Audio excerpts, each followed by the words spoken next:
shucks. They say, hey, girl, hey. Girl, you watch my MerKaBa videos I sent you. Girl, ooh, I got to tell you. Hold on.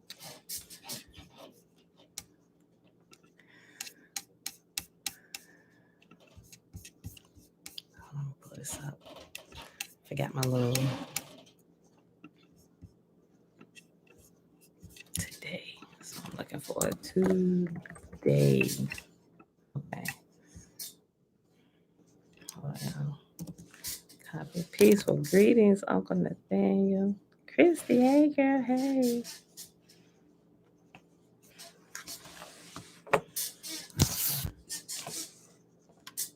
Hello, yeah. Audrey, shalom. Look, Audrey, I'm not sure if you saw it, but I just I saw your email yesterday. I'm like, oh my gosh, she sent this a week ago. I'm glad I decided to scroll through my stuff and see that I missed one, because I did. I missed yours. When you get a chance, if you ain't seen it already, girl, go on back and look at my response. Hold on, y'all. Let me put this up here and put the document up here too. C.I.A. documents. Robert Betwabu.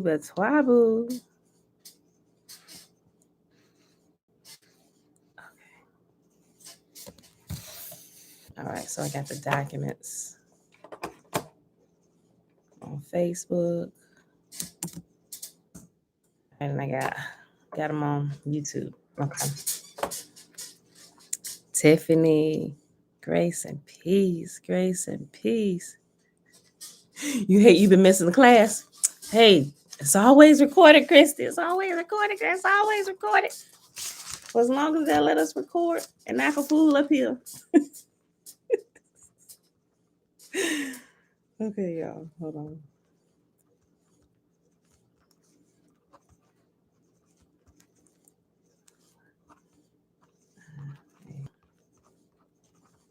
Part 4. All right, beautiful people. Happy Saturday. Happy Saturday.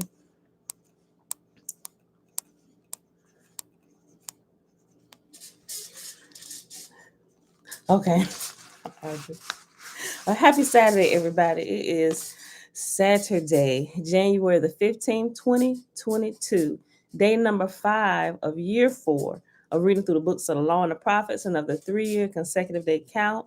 Day 1023. I went backwards. Hold on. 1023.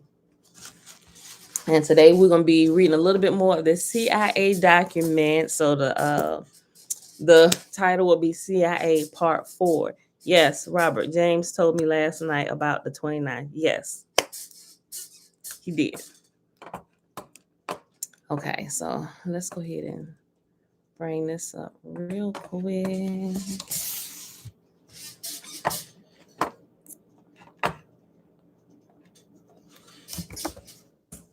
The Shema. It's found in Deuteronomy. Y'all know by now. Chapter 6.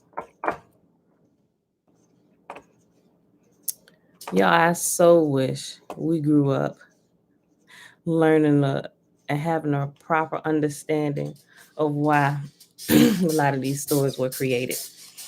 But anywho, a call for wholehearted commitment. These are the commands, decrees, and regulations that Yahuwah your God commanded me to teach you. You must obey them in the land you are about to enter and occupy, and you and your children and your grandchildren must fear Yahuwah your God as long as you live. If you obey all his decrees and commands, you will enjoy a long life. Listen closely, Israel, and be careful to obey. The law will go well with you, and you have many children in the land flowing with milk and honey, just as Yahuwah, the God of your ancestors, promised you. Listen, O Israel, Yahuwah, our God, he is one God. And you must love Yahuwah your God with all your heart, all your soul, and all your strength. And you must commit yourselves wholeheartedly to these commands that I am giving you today. Repeat them again and again to your children. Talk about them when you're at home and when you're on the road, when you're going to bed and when you're getting up. Tie them to your hands and wear them on your forehead as reminders. Write them on the doorposts of your house and on your gates. Then Yahuwah your God will soon bring you into the land he swore to give to you when he made a vow to your ancestors, Abraham, Isaac, and Jacob. It is a land with large, prosperous cities that you did not build. The houses will be richly stocked with goods that you did not produce. You will draw water from cisterns you did not dig, and you will eat from vineyards and olive trees that you did not plant. When you have eaten your fill in this land, be careful not to forget Yahuwah who rescued you from slavery in the land of Egypt. You must fear Yahuwah your God and serve him. When you take an oath, you must only use his name. You must not worship the gods of neighboring nations, for Yahuwah your God who lives among you is a jealous God. His anger will flare up against you, and he will wipe you from the face of the earth. You must not test Yahuwah your God as you did when you complained at Massa. You must diligently obey the commands of Yahuwah your God, all the laws and decrees he has given you. Do what is right and good in Yahuwah's sight, so all will go well with you. Then you will enter and occupy the good land that Yahuwah swore to give to your ancestors. You will drive out all the enemies living in the land, just as Yahuwah said you would. In the future, your children will ask you, what is the meaning of these laws, decrees, and regulations that Yahuwah our God has commanded us to obey? Then you must tell them, we were Pharaoh's slaves in Egypt, but Yahuwah brought us out of Egypt with his strong hand. Yahuwah did miraculous signs and wonders before our eyes, dealing terrifying blows against Egypt and Pharaoh and all his people. He brought us out of Egypt so he could give us this land he has sworn to give to our ancestors. And Yahuwah our God commanded us to obey all these decrees and to fear him so that he can continue to bless us and preserve our lives as he has done to this day. For we will be counted as righteous when we obey all the commands that Yahuwah our God has given unto us. All right, beautiful people. Trina, hey girl, hey. Okay.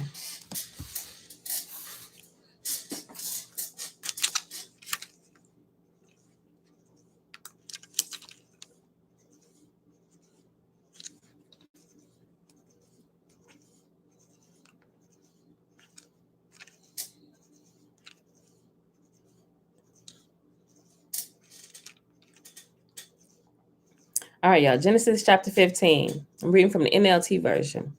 Abram and Lot separate. So Abram left Egypt and traveled north into Negev along with his wife and Lot and all they owned. Abram was very rich in livestock, silver, and gold. From the Negev, they continued traveling by stages toward Bethel, and they pitched their tents between Bethel and Ai, where they had camped before. This was the same place where Abram had built the altar, and there he worshipped the Lord again. Lot, who was traveling with Abram, had also become very wealthy with flocks of sheep and goats, herds of cattle, and many tents. But the land could not support both Abram and Lot with all their flocks and herds living so close together. So disputes broke out between the herdsmen of Abram and Lot. At that time, Canaanites and Perizzites were also living in the land. Finally, Abram said to Lot, let's not allow this conflict to come between us or our herdsmen. After all, we are close relatives. The whole countryside is open to you. Take your choice of any section of the land you want, and we will separate. If you want the land to the left, then I'll take the land on the right. If you prefer the land on the right, then I'll go to the left. Lot took a long look at the fertile plains of the Jordan Valley in the direction of Zoar. The whole area was well watered everywhere, like the garden of the Lord or the beautiful land of Egypt. This was before the Lord destroyed Sodom and Gomorrah. Lot chose for himself the whole Jordan Valley to the east of them. He went there with his flocks and servants and parted company with his uncle Abram. So Abram settled in the land of Canaan, and Lot moved his tents to a place near Sodom and settled among the cities of the plain. But the people of this area were extremely wicked and constantly sinned against the Lord. After Lot had gone, the Lord said to Abram, look as far as you can see in every direction, north and south, east and west. I am giving all this land as far as you can see to you and to your descendants as a permanent possession. And I will give you so many descendants that, like the dust of the earth, they cannot be counted. Go and walk through the land in every direction, for I'm giving it to you. So Abram moved his camp to Hebron, and he settled near the oak grove belonging to Mamre. There he built another altar to the Lord. Abram rescues Lot. About this time, war broke out in the region. King Amraphel of Babylonia, King Arioch of Elasar, King Chedorlaomer of Elam, and King Tidal of Goim fought against King Bera of Sodom. King Bersha of Gomorrah, King Shinab of Admah, King Shemeber of Zeboim, and the king of Bela, also called Zoar. This second group of kings joined forces in the Siddim Valley, that is, the valley of the Dead Sea. For 12 years they had been subject to King Chedorlaomer, but in the 13th year they rebelled against him. 1 year later, Chedorlaomer and his allies arrived and defeated the Rephites at Ashtaroth Karnaim, the Zuzites at Ham, the Emites at Shaveh Kirithaim, and the Horites at Mount Seir, as far as El Paran at the edge of the wilderness. Then they turned back and came to En Mishpat, now called Kadesh, and conquered all the territory of the Amalekites and also the Amorites living in Hazazon Tamar. Then the rebel kings of Sodom, Gomorrah, Admah, Zeboim, and Bela, also called Zoar, prepared for battle in the valley of the Dead Sea. They fought against King Chedorlaomer of Elam, King Tidal of Goim, King Amraphel of Babylonia, and King Arioch of Elazar, 4 kings against 5. As it happened, the valley of the Dead Sea was filled with tar pits, and as the army of the kings of Sodom and Gomorrah fled, some fell into the tar pits, while the rest escaped into the mountains. The victorious invaders then plundered Sodom and Gomorrah and headed for home, taking with them all the spoils of war and the food supplies. They also captured Lot. They also captured Lot, Abraham's nephew, who lived in Sodom, and carried off everything he owned. But one of Lot's men escaped and reported everything to Abram, the Hebrew, who was living near the oak grove belonging to Mamre the Amorite. Mamre and his relatives, Eshcol, Aner, were Abram's allies. When Abram heard that his nephew Lot had been captured, he mobilized the 318 trained men who had been born into his household. Then he pursued Chedorlaomer's army until he caught up with them at Dan. There he divided his men and attacked during the night. Chedorlaomer's army fled, but Abram chased them as far as Hobah, north of Damascus. Abram recovered all the goods that had been taken, and he brought back his nephew Lot with his possessions and all the women and other captives. And there is a whole lot of stuff in here about Abram or Abraham. Well, before his name was changed to Abraham, that he did. And remember, when we was reading through the legends of the Jews, he was also like one of the first ones that was ever to enter into the fiery furnace. Remember the 3 Hebrew boys? They weren't the first ones. That actually happened to Abram and his brother Haran, right? So the whole long story and what led up to it, and his father Terah, everything. Y'all got to go read it if y'all weren't here last time.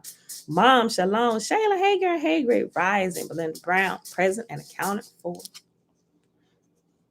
Melchizedek blesses Abram. After Abram returned from his victory over Chedorlaomer and all his allies, the king of Sodom went out to meet him in the valley of Shaveh, that is, the king's valley. And Melchizedek, the king of Salem, and the priest of God Most High, bore Abram some bread and wine. Melchizedek blessed Abram with this blessing: Blessed be Abram by God Most High, creator of heaven and earth, and blessed be God Most High, who has defeated your enemies for you. Then Abram gave Melchizedek a tenth of all the goods he had received. And if y'all don't know who Melchizedek was, Melchizedek is a title. We got a couple videos on Melchizedek. If you put it in there, you'll find it up there. But Melchizedek, at this time, it was Shem, right? It doesn't tell us that in here. But if you read in the book of Jasher, it tells you exactly who this Melchizedek was. It wasn't JC. It was actually Shem. Shem was still alive. It was Shem. And it's a lot more detail about Shem doing his Melchizedekal reign in Legends of the Jews as well. Matter of fact, it's a whole section on it. You should read it if you weren't here, if you don't have the book. But it's really good. Then Abram gave Melchizedek a tenth of all the goods he had recovered. The king of Sodom said to Abram, Give back my people who were captured, but you may keep for yourself all the goods you have recovered. Abram replied to the king of Sodom, I solemnly swear to the Lord, God Most High, creator of heaven and earth, that I will not take so much as a single thread or sandal thong from what belongs to you. Otherwise, you might say, I am the one who made Abram rich. I will accept only what my young warriors have already eaten, and I request that you give a fair share of the goods to my allies, Aner, Eshcol, and Mamre. Last chapter for today, Genesis chapter 15. The Lord's covenant, the Lord's covenant promise to Abram. Sometime later, the Lord spoke to Abram in a vision and said to him, "Do not be afraid, Abram, for I will protect you, and your reward will be great." But Abram replied, "O sovereign Lord, what good are all your blessings when I don't even have a son? Since you have given me no children, Eleazar of Damascus, a servant in my household, will inherit all my wealth. You have given me no descendants of my own, so one of my servants will be my heir." Then the Lord said to him, "No, your servant will not be your heir, for you will have a son of your own who will be your heir." Then the Lord took Abram outside and said to him, "Look up into the sky and count the stars if you can. That's how many descendants you will have." And Abraham believed the Lord, and the Lord counted him as righteous because of his faith. Then the Lord told him, "I am the Lord who brought you out of Ur of the Chaldeans to give you this land as your possession." But Abram replied, "O sovereign Lord, how can I be sure that I actually possess it?" The Lord told him, "Bring me a 3-year-old heifer and a 3-year female goat and a 3-year-old ram, a turtle dove, and a young pigeon." So Abram presented all these to him and killed them. Then he cut each animal down the middle and laid the halves side by side.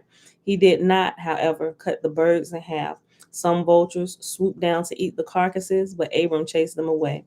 As the sun was going down, Abram fell into a deep sleep, and a terrifying darkness came down over him. Then the Lord said to Abram, "You can be sure that your descendants will be strangers in a foreign land, where they will be oppressed as slaves for 400 years. But I will punish the nation that enslaves them, and in the end they will come away with great wealth. As for you, you will die in peace and be buried at a ripe old age. After 4 generations, your descendants will return here to this land, for the sins of the Amorites do not yet warrant their destruction." After the sun went down and darkness fell, Abram saw a smoking firepot and a flaming torch pass between the halves of the carcasses. So the Lord made a covenant with Abram that day and said, "I have given this land to your descendants, all the way from the border of Egypt to the great Euphrates River, the land now occupied by the Canaanites, Kenizzites, Cadmonites, Hittites, Perizzites, Raphites, Amorites, Canaanites, Girgasites, and Jebusites." And that, my beautiful people, is our reading for today. All right, so let me pull up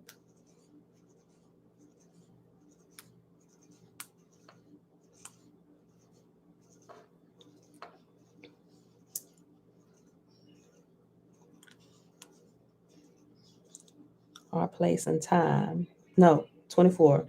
Big Bang to Taurus. Okay, hold on.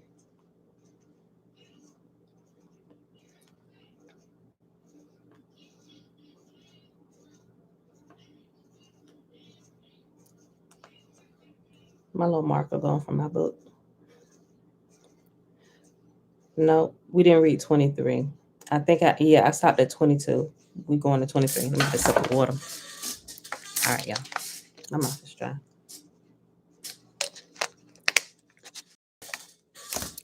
I should have juiced me something. For some reason, my mouth saying I drank the water.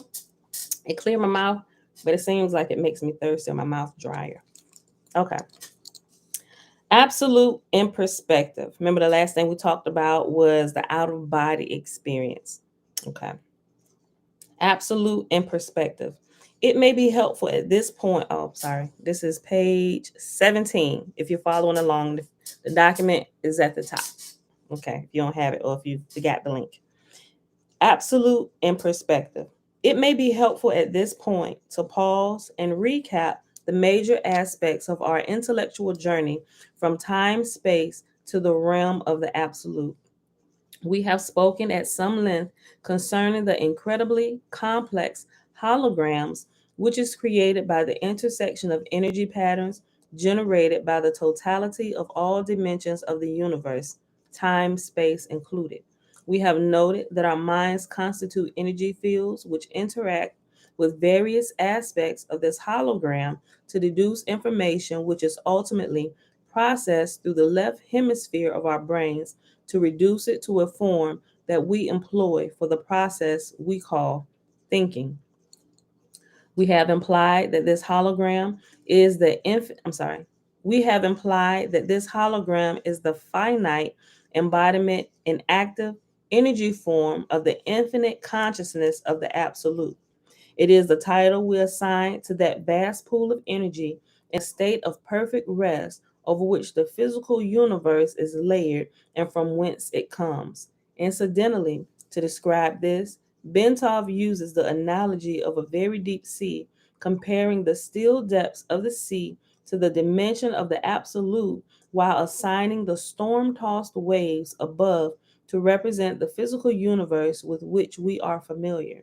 The slightly agitated currents of the sea to be found in between the turbulent surface and the totally still depths represent energy in the process of either going into rest, i.e., approaching infinity, or coming out of rest. Number 24, from Big Bang to Taurus. Working from the widely accepted Big Bang theory, Bentov presents a conceptual model to depict the process of time space evolution.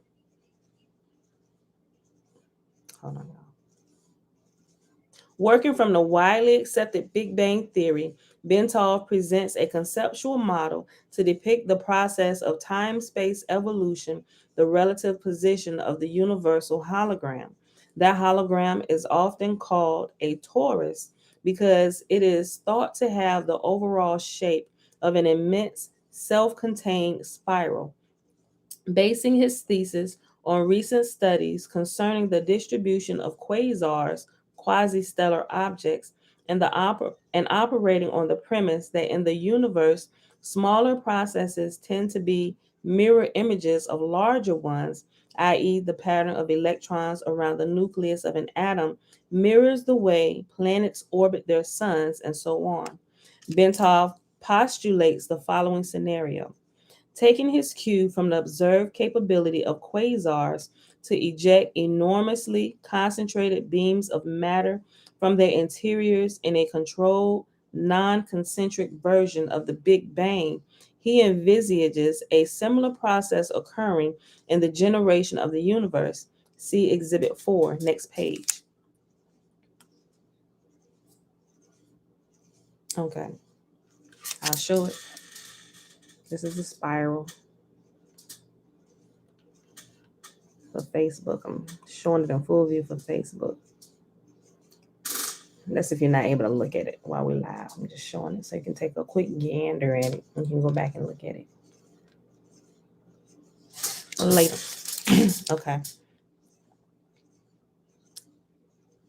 Nothing that those galaxies located to the north of our own galaxy are moving away faster than those located to the south, and that those to the east and west are demonstrably more distant. Bentov regards this as substantive evidence that the jet of matter, which expanded into our universe, has turned back upon itself, eventually forming an ovoid or egg shape. He sees matter in our universe entering the ovoid pattern following the ejection from a nucleus composed of extremely compressed energy through a white hole. That's funny. I saw this little video yesterday that was kind of explaining this. Oh, I should share it. Maybe I should share it so y'all, because a lot of this probably sounded like blah, blah, blah, blah, blah, blah. Get to a story to help me understand. I'm gonna share this, and it's with inside a hour-long presentation by what's his name? I forget. My siblings and my family know the Merkabah videos that I was watching yesterday. He did a presentation on the secrets of the Merkabah. Did y'all know King David on his shield, the Star of David? Do y'all know that's actually a Merkabah? You know what a Merkabah is? A Merkabah is a chariot, right? But it's broken down. Mer is the chariot part.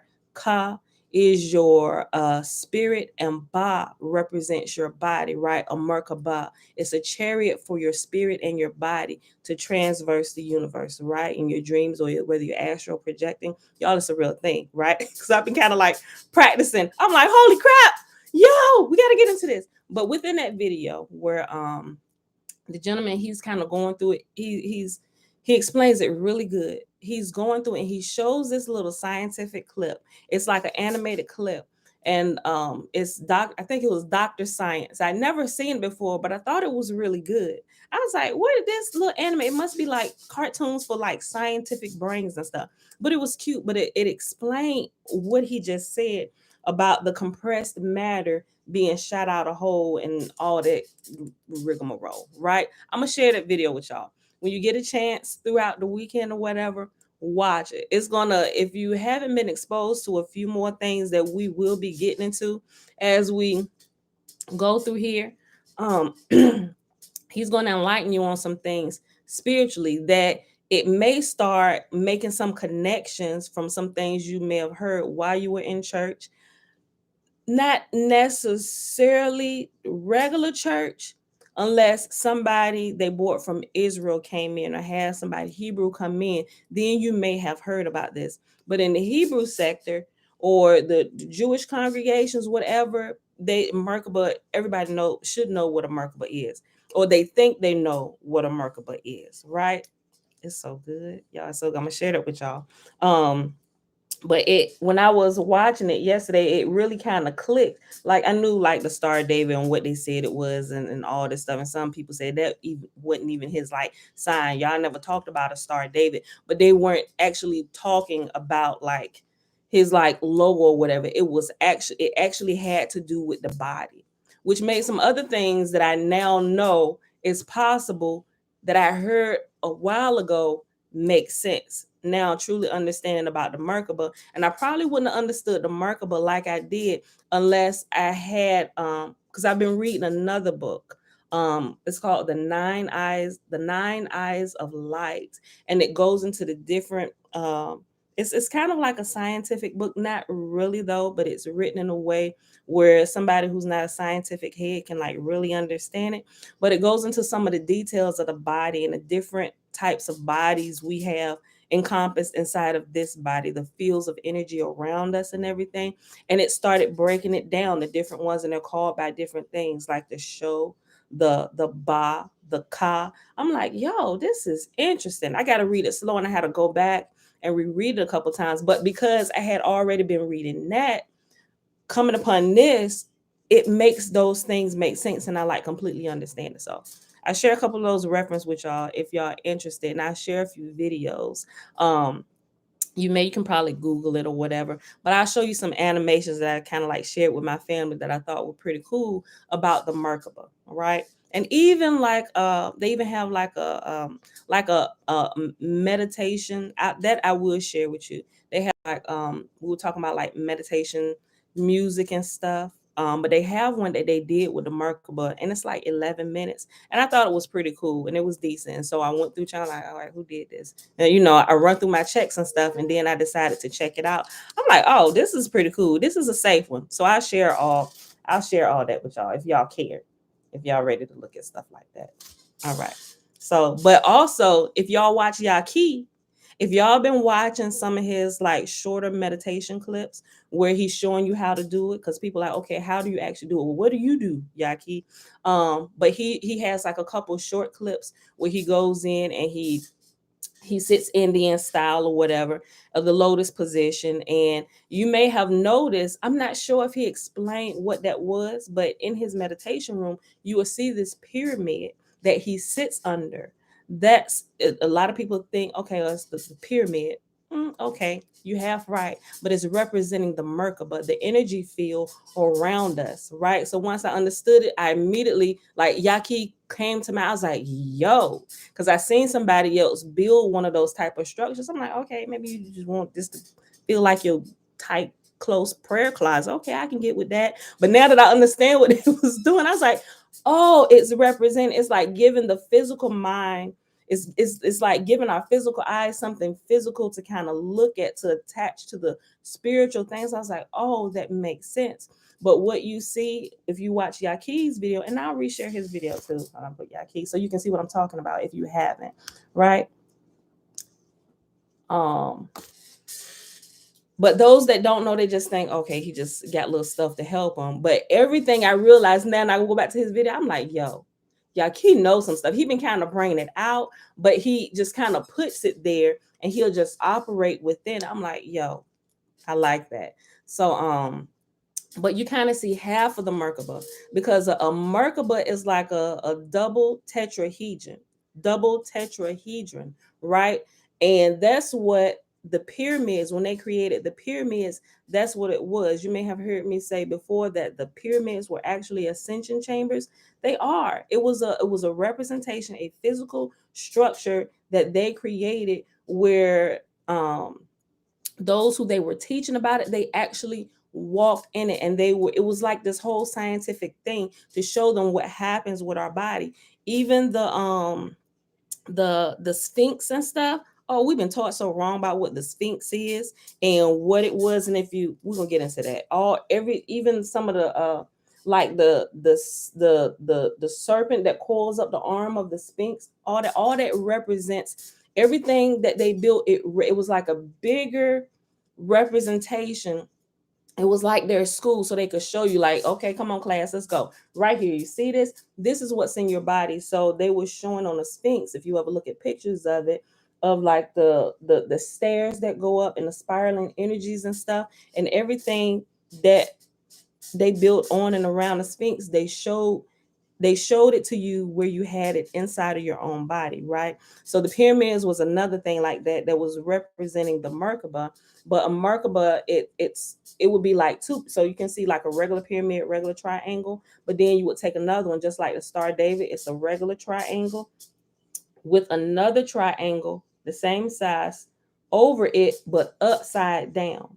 And the energy forces, they rotate in different ways. So you have one of the triangles rotating clockwise, and the one that's upside down rotating counterclockwise. And then when you connect them, I'm gonna have to show it to y'all. I probably shouldn't. I'll show it to you when you see the video.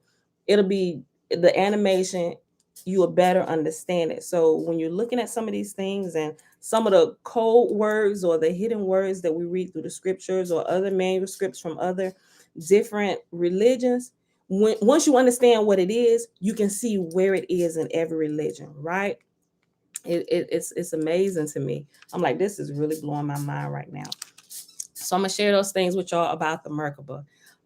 So on your own time, like I said, if you want to learn a little bit more about that, I think it'll be really helpful, especially as we're trying to break the spells off of our life so we can actually understand more spiritual things. It'll really, really be helpful.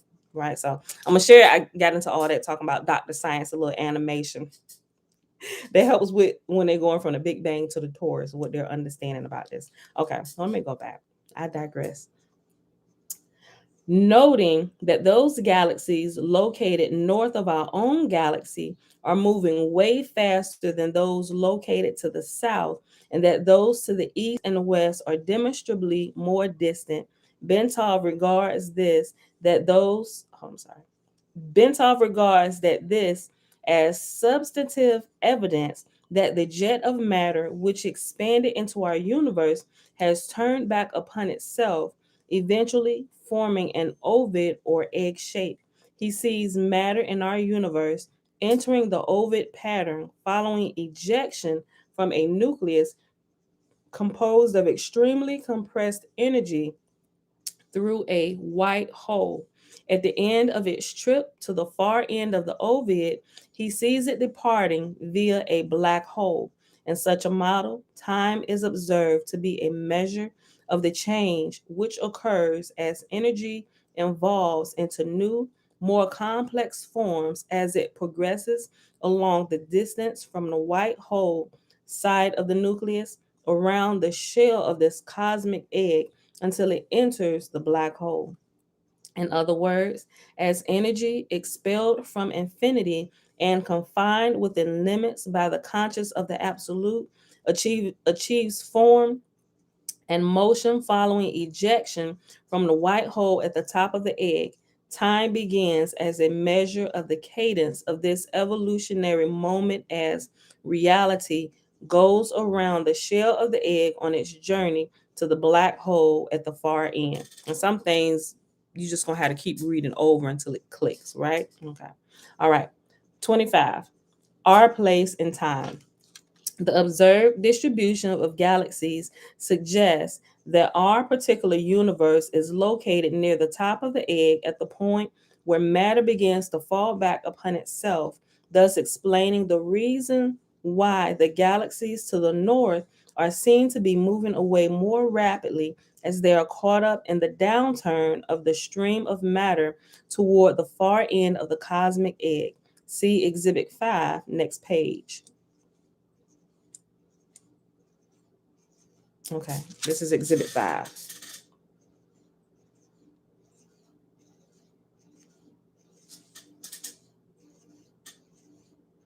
Yahuwah is one. Yes, hallelujah. May we all be filled with the great spirit of Yahuwah. Doing Stunts 101, Shalom. Am I mixing science with the Bible? Is that a real question? I know it's a real question. Are you against Christian scientists? I really have no clue what Christian scientists do. I just heard about them. I really haven't taken the time to study them. Am I mixing science with the Bible? Well, who created this earth?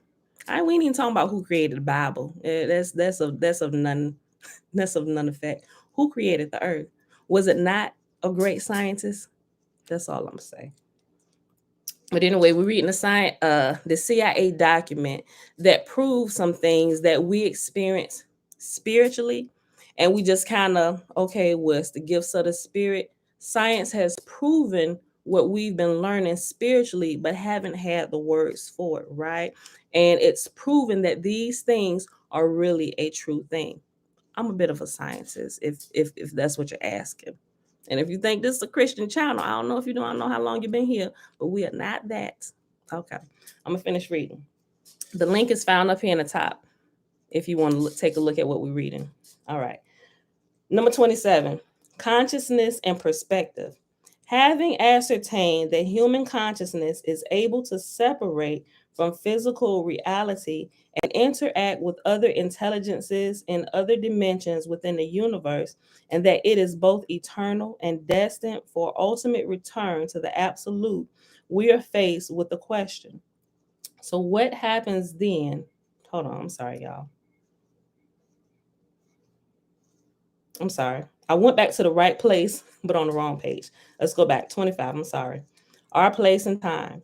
The observed distribution of galaxies suggests that our particular universe is located near the top of that egg at the point where matter begins to fall back on itself, thus explaining the reason why the galaxies to the north are seen to be moving away more rapidly as they are caught up in the downturn of the stream of matter toward the far end of the cosmic egg. See Exhibit 5. That's what we just looked at. Layered over this cosmic egg is the absolute, which sustains the radiating nucleus from which the original jet of matter issued forth. As the stream of matter moves around the ovoid towards its destination at the black hole, where it will be reabsorbed into the radiating nucleus and then the absolute, it generates the interference pattern within the cosmic egg, which constitutes the universal hologram or torus. Since the torus is being simultaneously generated by matter in all the various phases of time, it reflects the development of the universe in the past, present, and future as it will be seen from our particular perspective in one phase of time. By reflecting on this model, it becomes possible to see how human consciousness, brought to a sufficiently altered focused state, could obtain information concerning the past, present, and future science. They all exist in the universal hologram simultaneously. In the case of the future, because of all the consequences of the past and present can be seen coming together in the hologram such that the future can be predicted or seen with total accuracy. Moreover, it is possible to see how the implosion of energy patterns would cross and recross to create an incredibly complex four-dimensional hologram or torus in spiral shape in reflection of the multi-dimensional developing pattern of evolution. All of the movements of the energies which comprise the universe leave their mark and hence tell their story throughout time. Number 26, quality of consciousness. We noted earlier that the outer body state involves projection of a major portion of the energy pattern that represents human consciousness so that it may move either freely throughout the terrestrial sphere for purposes of information acquisition or into other dimensions outside of time space, perhaps to interact with other forms of consciousness within the universe. Consciousness is the organizing and sustaining principles that provides the impetus and guidance to bring and keep energy in motion within a given set of parameters so that a specific reality will result. When consciousness reaches a state of sophistication in which it can perceive itself, its own hologram, it reaches the point of self cognition. Human beings have this form of elevated consciousness, as does the absolute, but in case of the latter, it is a function of energy and its associated quality of consciousness in infinity, omniscience, and omnipotent and perceptual unity. When energy returns to a state of total rest within the absolute, it returns to the continuum of consciousness in the pool of limitless, timeless perception that resides there. Thus, the more complex and thus the more complex an energy system in the material state, the more consciousness it possesses to maintain its reality. Our consciousness, therefore, is that differentiated aspect of the universal consciousness which resides within the absolute. It accounts for the organization of the energy patterns which constitute our physical body, but is distinctly separate from and superior to it. Since consciousness exists quite this quite I'm sorry.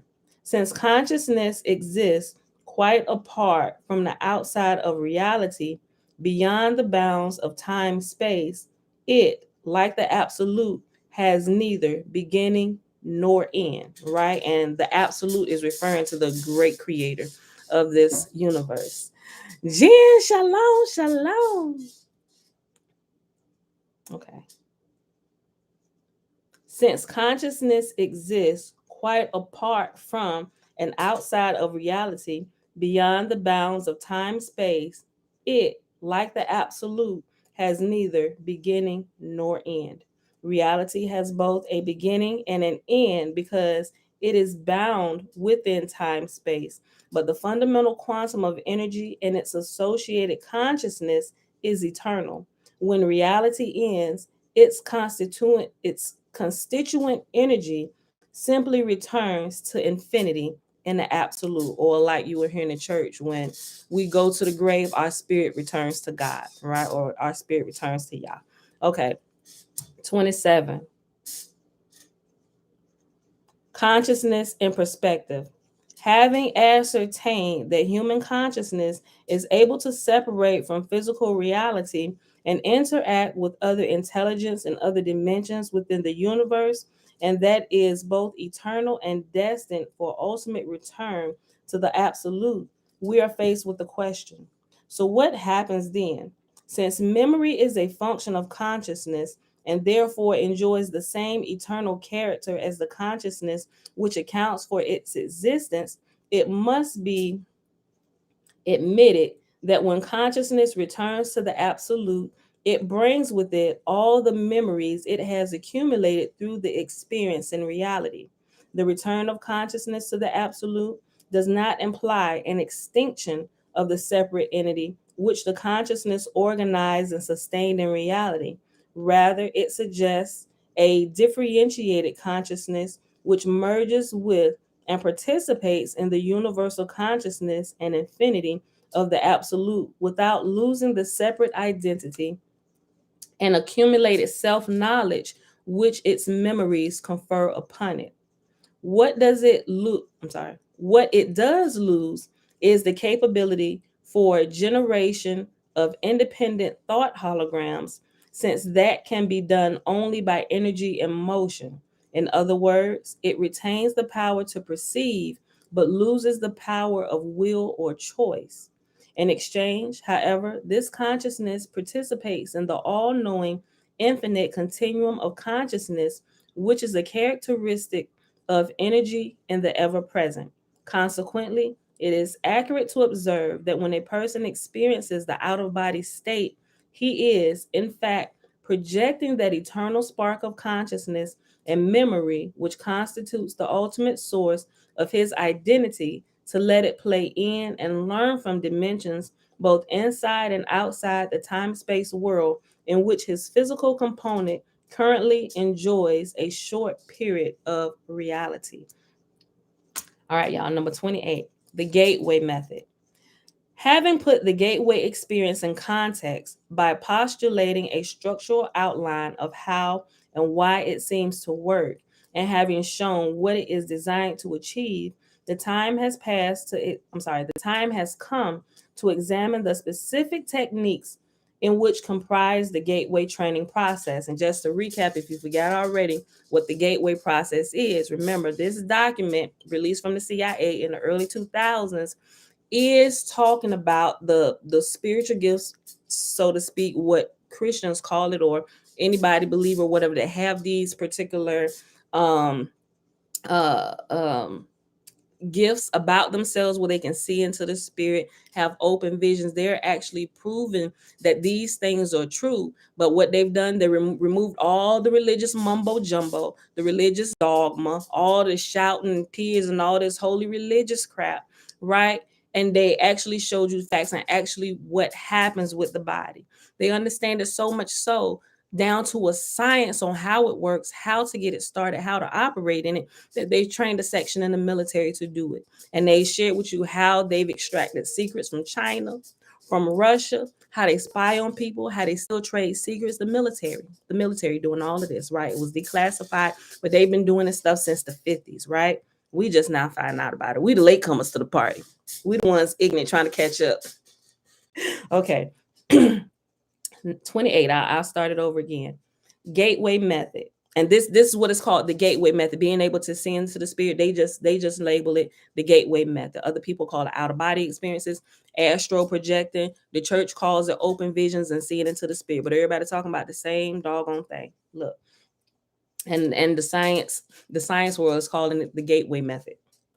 Gateway method. We're on page 22 of the document, number 28. Gateway method. Having put the gateway experience in context by postulating a structural outline of how and why it seems to work, and having shown what it is designed to achieve, the time has come to examine the specific techniques which comprise the gateway training process.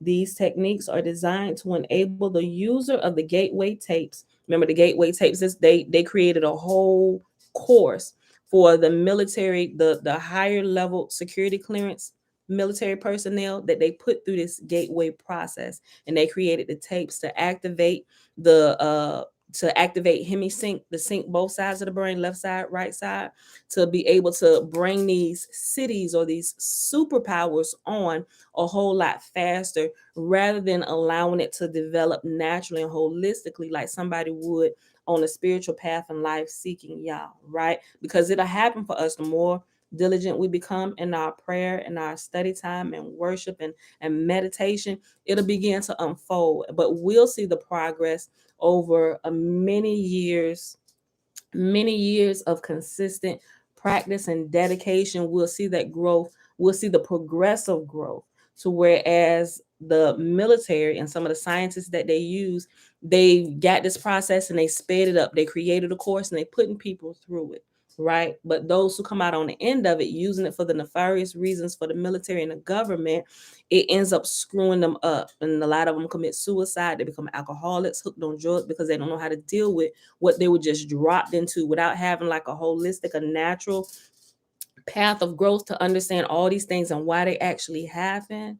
And they're not operating from like the love on how you should, because as you understand more, you should get better, and you learn how to operate in love with all kinds of people everywhere. They miss that part, which is why they tend to, their brains some of them literally blow out their brains because it's too much. They haven't gone through the natural process of understanding these things, but through the natural process of prayer and meditation and studying and growing, these things will just naturally unfold for you. Which is why people who are older, and not just old in their faith or whatever, but those who've actually been consistent and been put into practice prayer and meditation, you can tell that the wisdom that they have completely surpasses.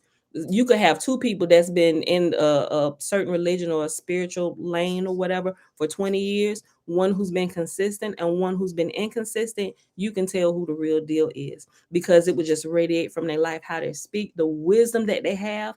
It you can't touch it. You can't touch it. But they found a way to reproduce this artificially and still click on these things in your body and your brain. But the people aren't prepared for all the weight that comes with it when it's done if you don't grow naturally. Kikuyu Muntu, Ki Muntu, Kikuyu, star 87.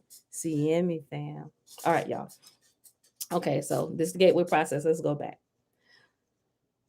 I started over again. Having put the gateway process experience in context by postulating a structural outline of how and why it seems to work, and having shown what it is designed to achieve, the time has come to examine the specific techniques which comprise the gateway training process. These techniques are designed to enable the user of the gateway tapes to manipulate the high energy states which can be achieved if the user continues to work with the tapes over a period of time. The amount of time required to reach advanced energy states and to fully exploit the techniques varies with the individual. The sensitivity of his nervous system, his general state of mind, and the extent to which he may have previously developed.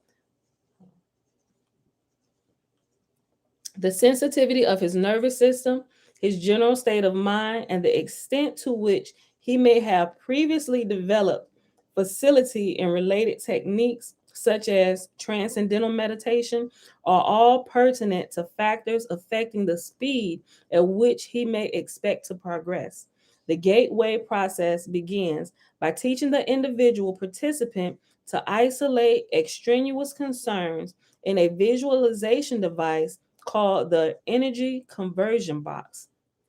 Next, the participant is introduced to a method of encouraging his mind and body to strive to achieve a state of resonance through utterance of a single tone, a monotonous protracted humming sound that sets up a feeling of vibration, particularly in the head.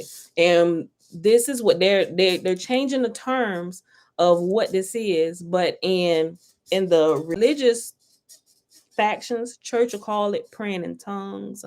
Um, the Eastern will call it chanting a sound or a tone, and which it works, but they're just trying to speed up the process, but they're taking you through the same process that we naturally go through and learn about as we grow. They're just taking everything, compressing it together, right? And this is all they doing every day, 24 hours a day. They probably get like a couple hours rest so they can eat or whatever, but they're constantly in this training, going through this, trying to speed up this process of the body, and it will click on, right? Okay. Let's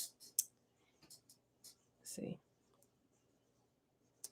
The gateway process begins by teaching the individual participant to isolate extraneous concerns in a visualization device called an energy conversion box.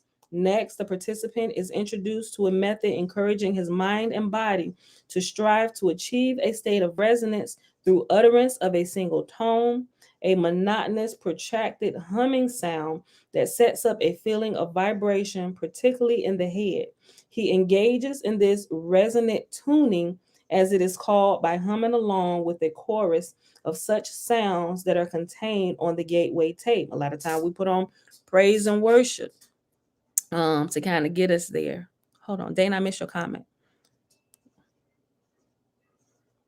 Oh, definitely. Look, Dana said, why do you think they declassified this if they're still using this? They have learned something else more powerful and no longer using this.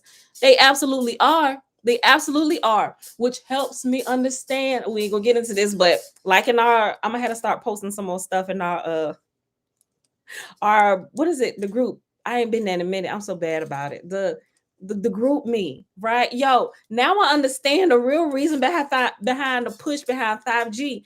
Yo, they are doing something that a lot of people are not talking about. I'm like, yo, wait a minute, right? They're trying to, it's almost like this gateway training process. They're actually trying to enact this gate, for lack of better words.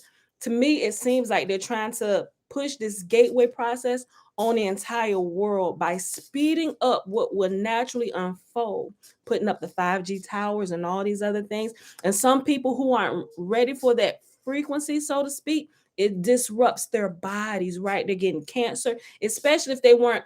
I think the ones who have fared better, I ain't gonna say church folk, but those who are on a spiritual path of becoming better and becoming in tune, we can kind of sense some things because some of us in our spiritual gifts or things that we're learning about as we're learning about frequencies and sound waves and how it like how it literally affects our bodies, the water in our bodies, the different tones and sounds. Even if you don't believe it, you know your whole demeanor change with certain type of music. What's going on with that music that you're pumping in your ear is vibration and sound, and it's changing the way the water and the blood or the liquid moves in your body. And that's what's happening. That's what's happening. I'm like, holy crap. I'm telling y'all, this get more exciting by the day. Yeah, now that got 5G UV with VZ. Something is going on. Dana, it really is. I got some other stuff I'm gonna share with y'all. I'm talking about the group that we got going on. Okay. But don't get me sidetracked, y'all. Y'all sidetracking me. Hold on. No, I'm joking. Let me go back. I get so excited because I got so much stuff. I got all these notes and stuff, and I'm pulling stuff together. I'm like, oh, when can I share this with them? Oh, wait a minute. Okay, so I'll be trying to find little points where I can interject a lot of stuff that I'm getting, but I don't want to keep y'all. I don't want to sidetrack y'all because I'm trying to take y'all like on a holistic path. Um, Jen, exactly. That's what happened, Jen. People calling it the devil and all this, the concert. Those of us that know what's going on knew what happened at that concert. It was a lot of bodies in there that wasn't ready for those frequencies that was put out at that concert. Yo, it caused the people to go haywire. Oh, we ain't gonna talk about that right now, Jen. Let me go back to reading this. But yeah, that's true. That's true. Yeah, a lot of people they're using it on other that's what everybody know our government is corrupt, right? That's what they do. They use things on people and the people don't know, except for those of us that do. And we try and warn people. Now they got us looking like we nutcases and we conspiracy theorists when they're absolutely doing some of these things. I'm like, man, it would behoove us to figure out what it is that's going on, right? And a lot of times they hide stuff so well in plain sight that we completely miss it altogether, right? So the best way to figure this out is staying on our path holistically, but we really have to learn how to tap into the source of power. We really have to learn how to tap into the creator, tap into Yah, right? So we can get these downloads about what's really going on here, right? And so we've been talking about that and how to do it, and we've been practicing it. Those who've been here and actually been doing it, right? So let's go back to this. But yeah, we'll be able to see, and we can adjust as time goes on to protect not just ourselves but our families and our loved ones and anybody who would care to listen that don't think we completely nuts. Okay, all right, let me finish this. I've been reading this gateway method paragraph forever. Okay, The gateway process begins by teaching the individual participant to isolate extraneous concerns in a visualization device called an energy conversion box. Next, the participant is introduced to a method of encouraging his mind and body to strive to achieve a state of resonance through utterance of a single tone, a monotonous, protracted humming sound that sets up a feeling of vibration, particularly in the head. He engages in this resonant tuning, as it is called, by humming along with the chorus of such sounds that are contained on the gateway tape. Following this, the participant is exposed to the gateway affirmation and is encouraged to repeat it to himself as he hears it repeated on the tape. This affirmation is a statement to the effect that the individual realizes that he is more than merely a physical body and that he deeply desires to expand his consciousness. Number 29, hemisync introduced. Remember, we did a little blurb over the hemisync, right? That's the syncing of the left and the right brains. Okay. Hemisync introduced. We're on page 22. Page 22, number 29. Hemisync introduced. After that, he is exposed for the first time to the hemisync sound frequencies and is encouraged to focus on and develop a perception of an appreciation for those feelings which accompany the synchronization of brain waves that results. Next comes the technique of progressive and symmetric physical I'm sorry, not symmetric. I'm sorry.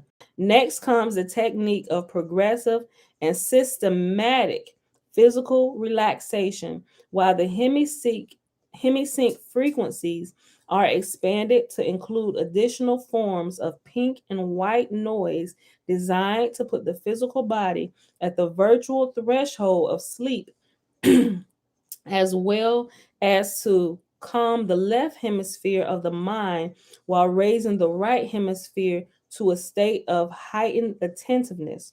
Once once all of this is achieved, the participant is invited to envisage creation of an energy balloon comprised of an energy flow beginning at the center of the top of the head and extending down in all directions to the feet. Yo, they making a Merkabah, my G.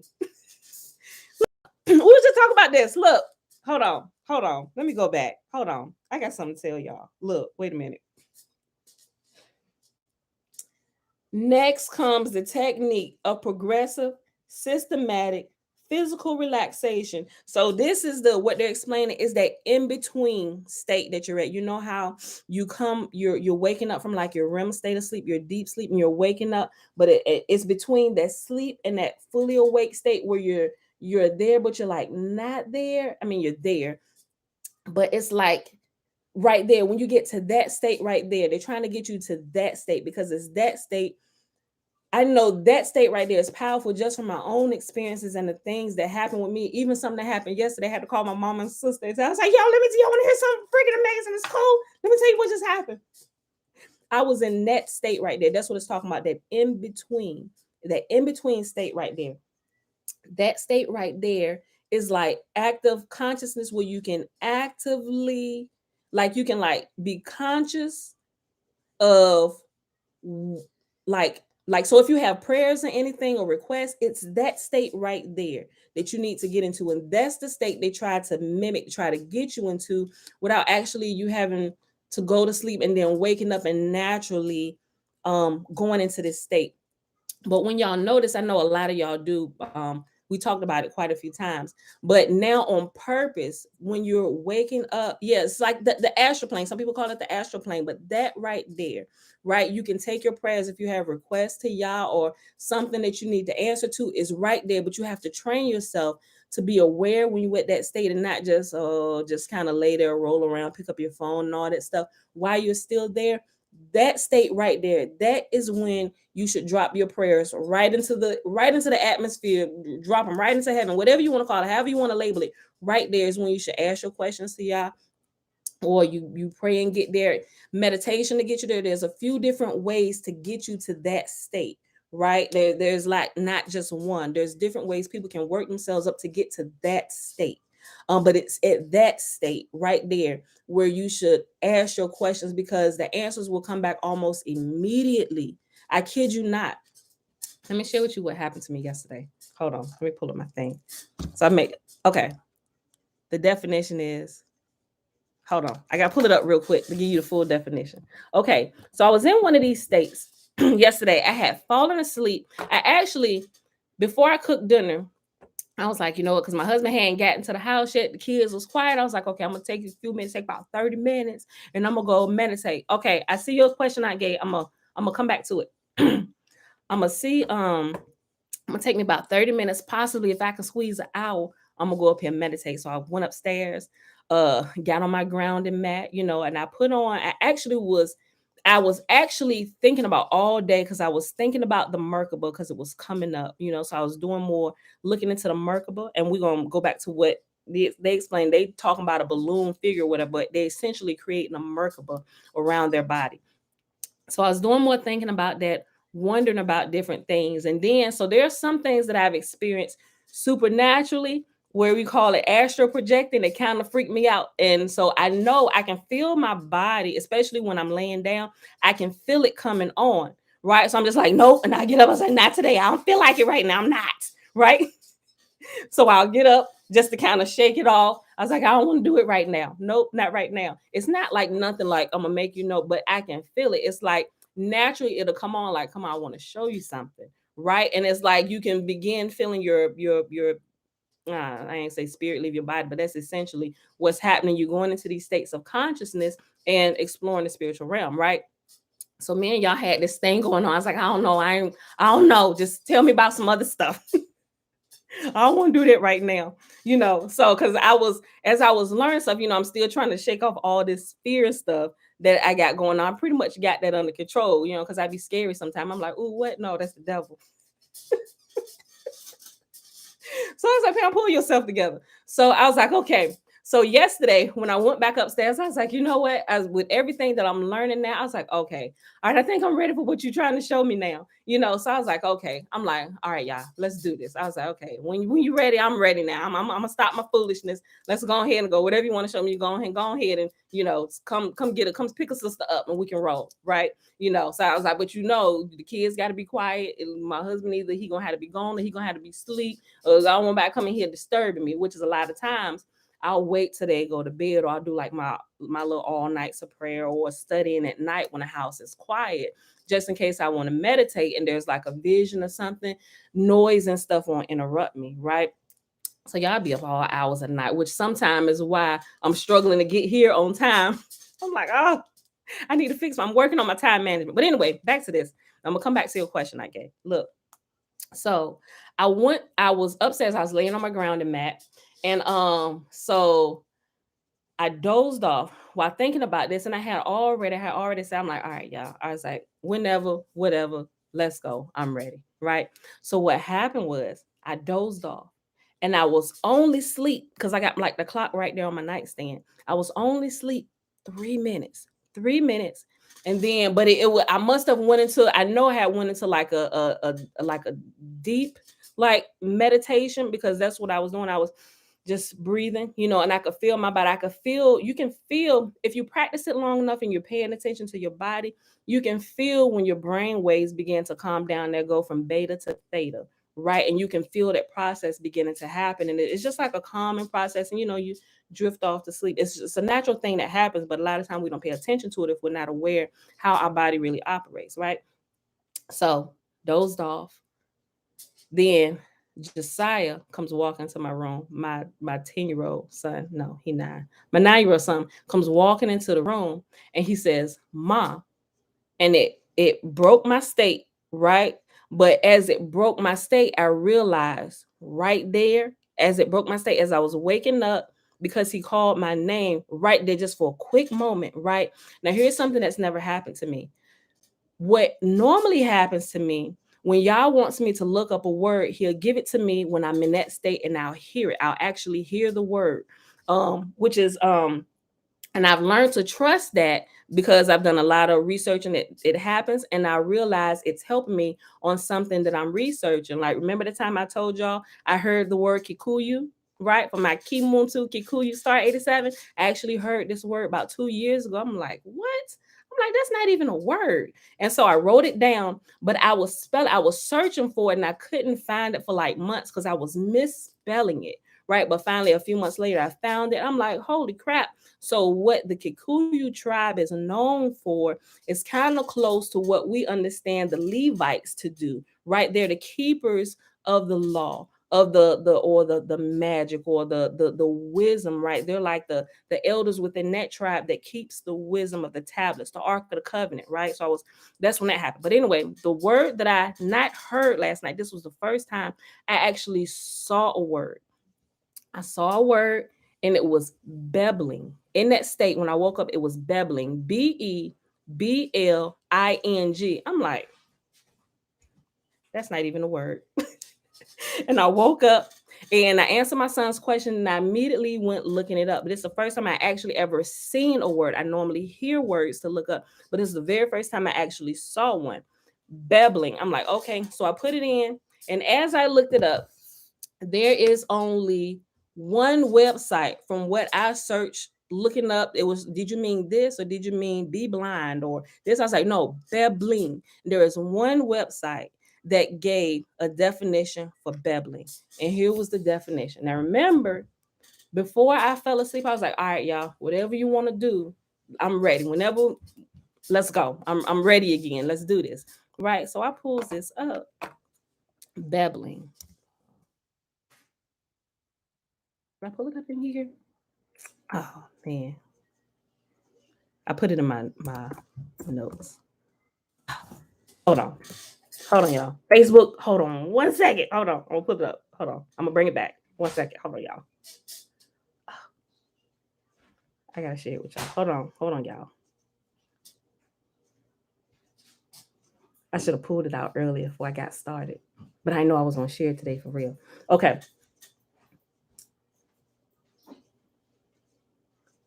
Okay, so the definition in this one website, it said it means trustworthy, travel lover, capable.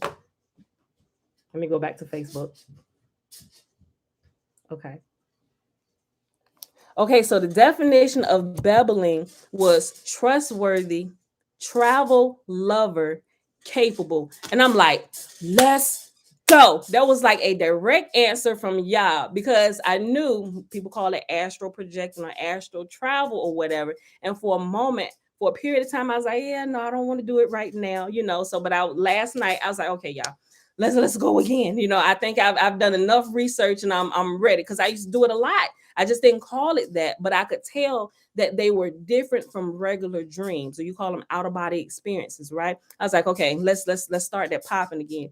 So right there, right before I fell asleep, like that was my thing to y'all. Like if you have a question, or people tell you like when you meditate, have an intention. Like if there's a question or something you're trying to figure out, just like make that your intent. Like if you're trying to figure out a problem, just kind of meditate on that problem and kind of like you can say, yeah, I'm trying to figure out an answer to this. Help me with this. However you want to state it, but that's your intention.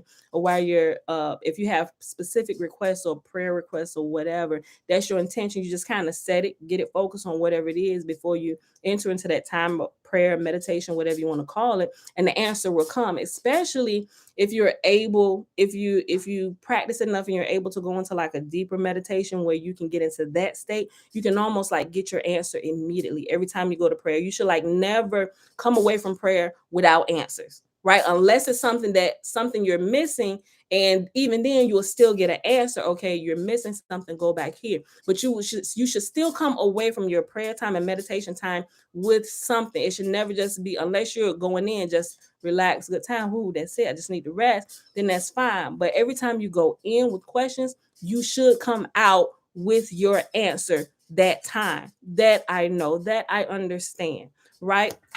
And so that happened. It was like y'all saying, okay, let's go. And so, but that just blew my mind, the word bebbling. It's only one place on the website from when I looked it up yesterday that even gave a definition for it. Everything else was like, did you mean this or did you mean that? Like, no, specifically this. And that was the definition. I'm like, you know what? This is friggin' amazing. right? Okay. So question. So is there a way to block out anyone, anything from projecting into you for the purpose of seeing what you see? Just asking. It is. And believe it or not, people who are up to nefarious, up to shenanigans, actually know how to do that, because you really can. Here's what I do. I just kind of use like my I ain't gonna say church indoctrination. I'll just say I'll just kind of like say a prayer, like just real simple, like, Father, keep anybody from violating me, or like projecting anything into me, because I know that I could tell when it happened. I could even notice if somebody breaks the force field around my house, so to speak. Not that they broke it, but I realized, like, wait, hold on, how did you get in here? Because I'll see it. Like, I saw this woman run into my house. I'm like, first of all, how did you get how did you get past my wards? Look, you say wards, but like, oh my gosh, you're witchcraft. No, I just use that to break people's state sometimes. Like, how did you get past the wall of protection around my house? And I realize a lot of time people who actually are able to get through are friends, and they're seeking for protection. Because I literally saw her run in. She came, like, ran through my front door, looked at me like, oh my God, help, and ran up my stairs. And I'm like, hold on. Like, seriously, I was woke. And I literally, I was like, what in the world is going on out here? Right. So, but I realized it was something spiritual. I'm like, I don't know who that was. Like, because it's like, okay, hey, who just came in here? Like, it's some weird stuff that be happening. People like, yo, that's weird, sis. What you really be doing? Like, it's just this. I don't really talk about a lot to certain people, but it's certain things that be happening. I'm like, yo, like, I'm not controlling this. Like, things will just start happening, and I'm like, what in the world's going? But yeah, make a long story short, without me just ranting and rambling on. Yes, you can. I simply just ask y'all to put a protective barrier, like, around my place, or around my children, our business, all of that stuff. I just set, like, protective parameters. I just kind of like make it a daily thing. That's something I kind of like grew up doing, but now I realize there, when you pray that prayer, there are really barriers spiritually that go up that you can't see with your physical eyes. But if you are taken into the spiritual realm, you will see that they're there. That's why you got to be careful about what you speak out of your mouth, because you literally are. You literally are creating things. And you will probably see how much of a mess you made your life because of these two things right here. And just speaking ignorantly, just saying anything you want to say out your mouth. Yo, you gotta be careful. Yeah. So that's the way. That's the way I do it, you know. But people, there are people that know how to do this, and they kind of like prey on people who are ignorant, that don't really understand. They take advantage, and it really burns my buttons to see people taking advantage of people with this stuff. And they pull the wool over the sheep eyes so much in the church. People coming in, and some of the pastors knowing how to do this. It's crazy. Y'all talking about witchcraft? That's real witchcraft going on in the pulpits. What some of these pastors are doing. Yo, y'all, I know this won't hear. Y'all seen that pastor? Me and my husband was talking about this. We was reading this article and watching these videos. I was hollering and laughing, but then after I was done with my shenanigans and laughing at the situation, I really got sad about it, because of how people use the spiritual things to really take advantage of people for their own nefarious, disgusting purposes. Y'all seen that pastor? Um, and you can, well, what's crazy to me, it wasn't just women in his church. It was more women than men. But the men were like, you when they saw the video panning around the church, when they did pan it, there were a couple men sitting in a audience, or the congregation, or whatever. But I'm like, these regents probably in training to do the same disgusting crap. These pastor, the assistant pastor, and the one that's putting the panties back on the women. The pastor in there brought a little tub into his church, bathing women, talking about some. The Lord told him that he had to wash the women himself to be clean. I'm like,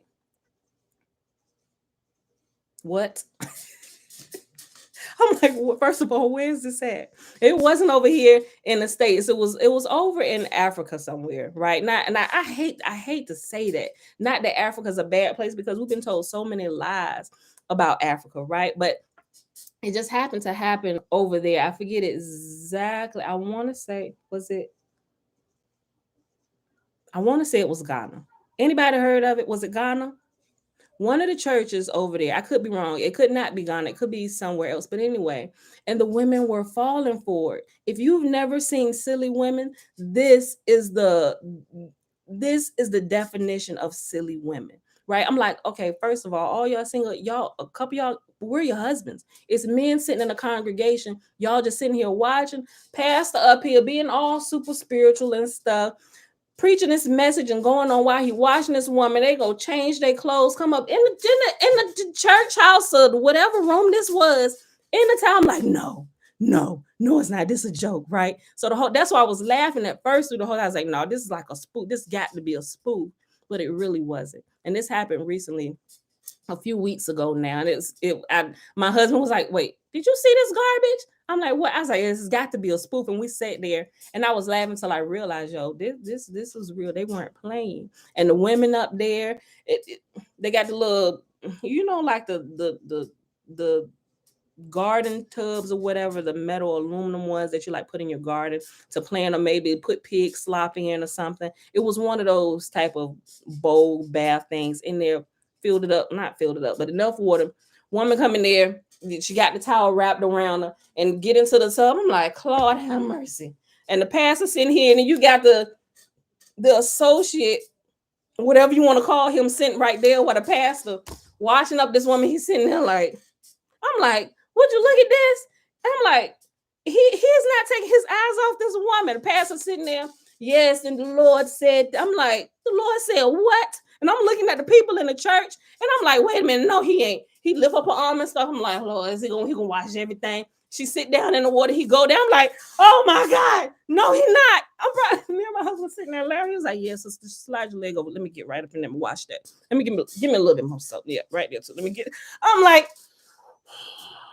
I was watching it in complete amazement. I'm like, how did we fall so far to where we are tricked into doing things like this? And if you've never seen an example of silly women, that little clip right there, it will give you the definition of what a silly woman is, right? Like, somebody should have said something. Somebody should have said something. But I would have pulled that woman out. I would have that. First of all, you wouldn't even found me a place like that, so you probably wouldn't even see my shenanigans trying to turn the tables and stuff over. But it's stuff like that it keep people locked in bondage, and then you have your own people doing it to you. It's crazy. And he get done washing her, and then he pulls up a towel and stuff. Now the church can see her bare back washing her body, and he get done washing, doing whatever he doing with her, the little potion in the water. He grabs a towel, stand up, hold it round her, and so he can see her like, all right, sister, like he got the towel. Come on, stand up, girl. All her stuff showing. He wraps a towel around her, going over here. Let brother nasty lotion you down, and he over there. Come on, girl, put your leg up here. And I'm sitting here. She got her leg up. He lotioning down her leg. I'm like, watch his hand. Legs going all the way in there to the crevice of the thigh, just to get all the way up under there, under this. I was like, you have got to be kidding me. When you're done, go to brother super nasty. He gonna put your panties back on you. I'm like, y'all, it was crazy. So you have to be careful. And I said all that because people know how to use. There is a certain type of when you understand how to use this, there's like the certain, you call it in church they probably say spiritual authority, but it makes you really attractive to other people. And especially if they're silly and they're unsuspecting and they're spiritually dense.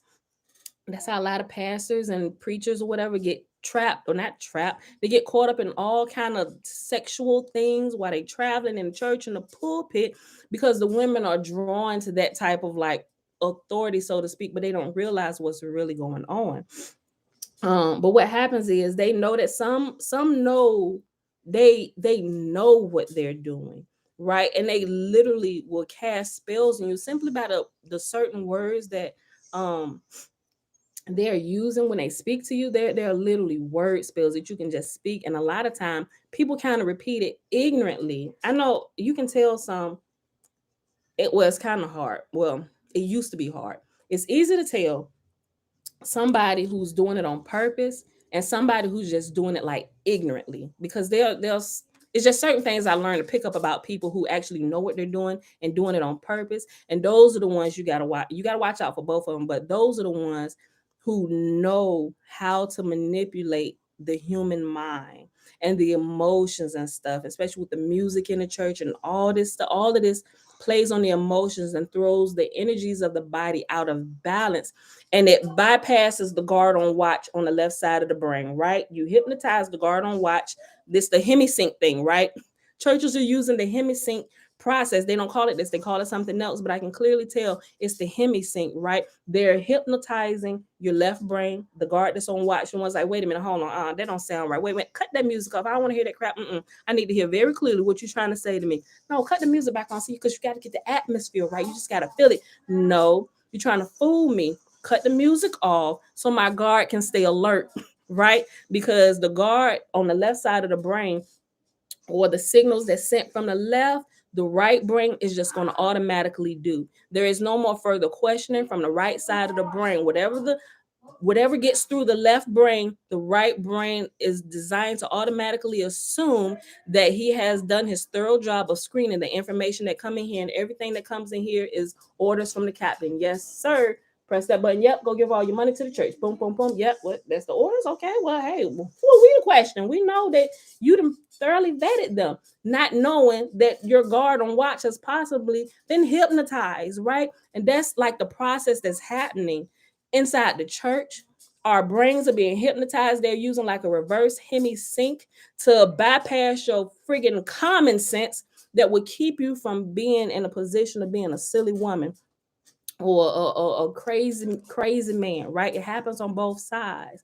Yeah, so me personally, without being so super spiritual or terms, I would just say like a prayer protection around my home, like I always do, our minds, my children's minds, all those things, so nobody can come in and take advantage of us. It's just a simple prayer. Whatever, it's just like, it's make it personal. Like whatever you feel, just make it personal. That's what I would say. That's how I stop it. I'm sure there's a better, more scientific explanation where you can say, but I'm just an honest prayer or whatever. Y'all, this right here, it'll work, at least in my experience, as far as I know. Right. So without being so super spiritual and explaining details, that's what I would say. All right. Okay. So hey, Mr. Murphy, you coming to make a look? I was just telling them about that. About what? About that article with that pastor washing up them women in church. Don't do that. To me, God, dog, that was so. God, listen, man, that's crazy. If you cannot, yeah. My thing was this. All right, it was all wrong. It was all dead wrong. But listen here, Jack. The man has some. Even if he was so spiritual in the clouds and he didn't want to come down, okay? But he came down because there's a fat woman and a skinny woman. Oh, yeah. He watched the fat woman. I ain't even get into that. Oh, God. Man, listen. I'm like, yo, is she going to get into the talk? It's crazy, y'all. That was her woman in church. I want to get in there too, Pastor. The Lord said, what, go and anoint me too. Okay, that's enough. Don't bring no attention to foolishness. That's what you don't do.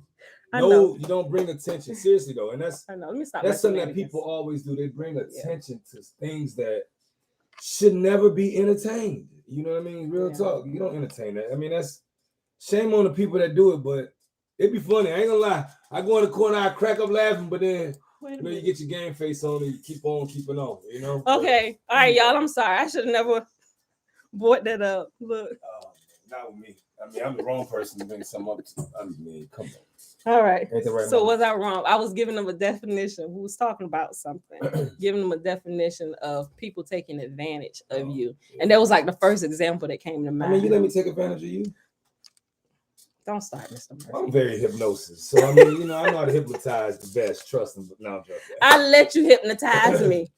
Right. You can't say I let my guard you can't on the left side of my brain. I broke it down. Go ahead.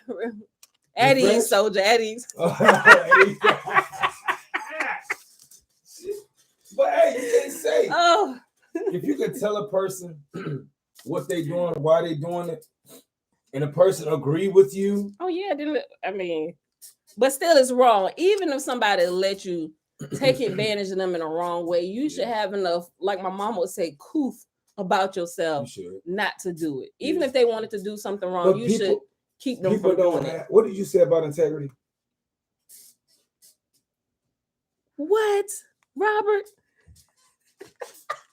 Oh, they're gonna receive the Holy Spirit, all right. It says one where the preacher told them they had to have sex with the pastor to receive the Holy Spirit. Oh no, he was gonna shoot Kunda Buffer up into them. What did you say? You said Kunda Buffer.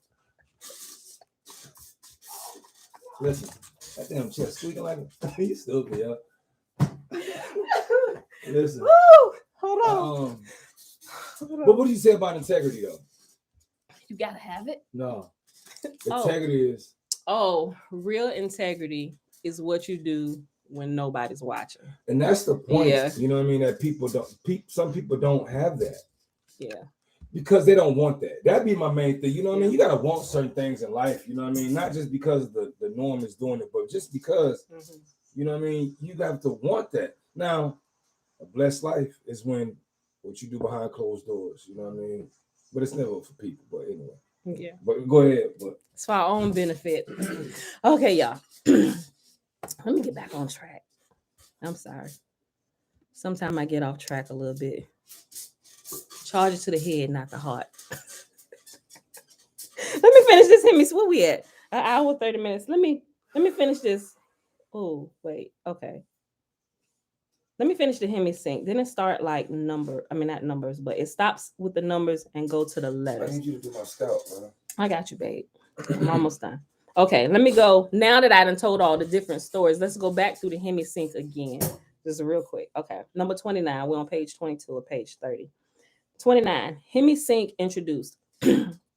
After that, he is exposed for the first time to the hemi sync sound frequencies and is encouraged to focus on and develop a perception of and appreciation for those feelings which accompany the synchronization of brain waves that results. Next comes the technique of progressive and systematic physical relaxation, while the hemi sync frequencies are expanded to include additional forms of pink and white noise designed to put the physical body at the virtual threshold of sleep, as well as to calm the left hemisphere of the mind while raising the right hemisphere to a state of heightened attentiveness. So remember right there, that's what we're talking about. I love you too, son. Hey, Elijah. The in-between state. Mm-hmm. Hey, man, call me, man. Come help them break up these leaves today. Hmm? The energy, hold on. Let me go back. I lost my spot. That's what I do to you. Yeah, that's what you do, babe. Yeah. Next comes the technique.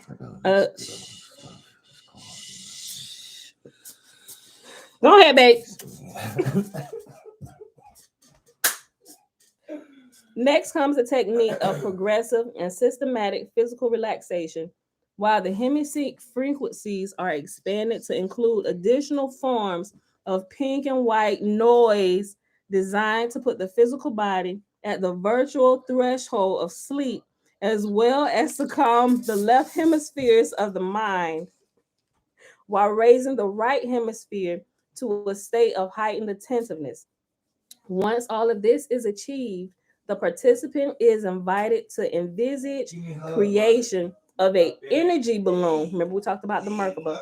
An energy balloon comprised of an energy flow beginning at the center of the top of the head, extending down in all directions to the feet. The energy involved in this flow then proceeds up through the body and back out into the balloon pattern again. the energy balloon, which sets up a pattern very reminiscent of a cosmic egg discussed earlier, not only enhances bodily energy flow and encourages early achievement of a suitable resonant state, but it also is designed to provide protection against conscious. Auntie, listen, yo, listen to what they say about this. It's kind of think it's gonna help with your question too. Listen, the Merkabah. I'm definitely gonna share the stuff about the Merkabah today. All right. The energy balloon, which sets up a pattern very reminiscent of the cosmic egg discussed earlier, not only enhances bodily energy flow and encourages early achievement of a suitable resonant state, but it is also designed to provide protection against conscious entities possessing lower energy levels, which the participant might encounter in the event that he achieves an out of body state. It serves it serves a precautionary purpose in the unlikely event that the participant's first out of body experience involves direct projection outside the terrestrial sphere. So I've also we seen this in you can kind of see the movies, but there are a couple of documentaries. I got to remember the name of the documentary. But with this right here, they started using they call it the energy force field or whatever, but a Merkabah, because there were a couple different military guys who had out of body experiences, but wherever they projected themselves to was a place that was not so nice, right? And they actually came back with cuts and stuff on their body. I gotta find it. Like it's serious. Like I think it's somebody said, I forget who it was. I think it was somebody yesterday that said that stuff can actually happen to you. Of course it can happen to you. The spiritual realm is more real than this physical realm. And some things that happen to you there, clearly we know if we can bring stuff back from there, things can happen to you there that are manifest in your body, right? So also that's what a Merkabah do. But that's why I say you probably should really understand what's happening and learn a little bit before you just pull somebody's advice on how to astral project or how to have an out of body experience. Because you might find yourself some places that you don't know how to get out of, or you may encounter something that you weren't prepared for, right? Not to discourage anybody, right? Because in the natural course of your spiritual development, out of body experiences will happen, and they will happen in a natural way. And you will never find yourself in a situation like that. Well, I'll say you will never find yourself in a situation that you aren't prepared for if you're taking a natural route, spiritually growing, and you're beginning to experience these things, right? Whatever, if you let it happen naturally, things that you encounter, even if they're not so nice situations, which is something you probably should be learning from you, there's some wisdom there for you. You're able to handle it. It helps to grow you up another level, right? But I gotta find it. But this was blowing these guys' mind, and some of them it was really because they were doing this in an unholistic way, going through the military's route of doing this, and by astral projecting, having out of body experiences for what the military was trying to do, it was freaking them out, and some of them couldn't handle it, right? And they're forbidden to talk about it if they're still alive. Okay. I'm sorry. No, what am I doing? I went too far. Okay, 30, which is the last number in this section before it starts the letters. Number 30 is advanced techniques. Having reached focus 10, the participant is now ready to endeavor to achieve a state of sufficiently expanded awareness to begin actually interacting with dimensions beyond those associated with his experience of physical reality. This state is called Focus 12 and involves conscious efforts on his part, while additional forms of pink and white noise enter the sound stream being directed into his ears from the gateway tape. Once the participant has achieved this state of greatly expanded awareness, he is ready to begin employing a series of specific techniques or tools, as the Monroe Institute characterizes them, which enable him to manipulate his newly found expanded awareness to obtain practical, useful feedback of value for promoting self-discovery and personal growth. The specific techniques involved are described individually below. Y'all want to go through these? Because this is good.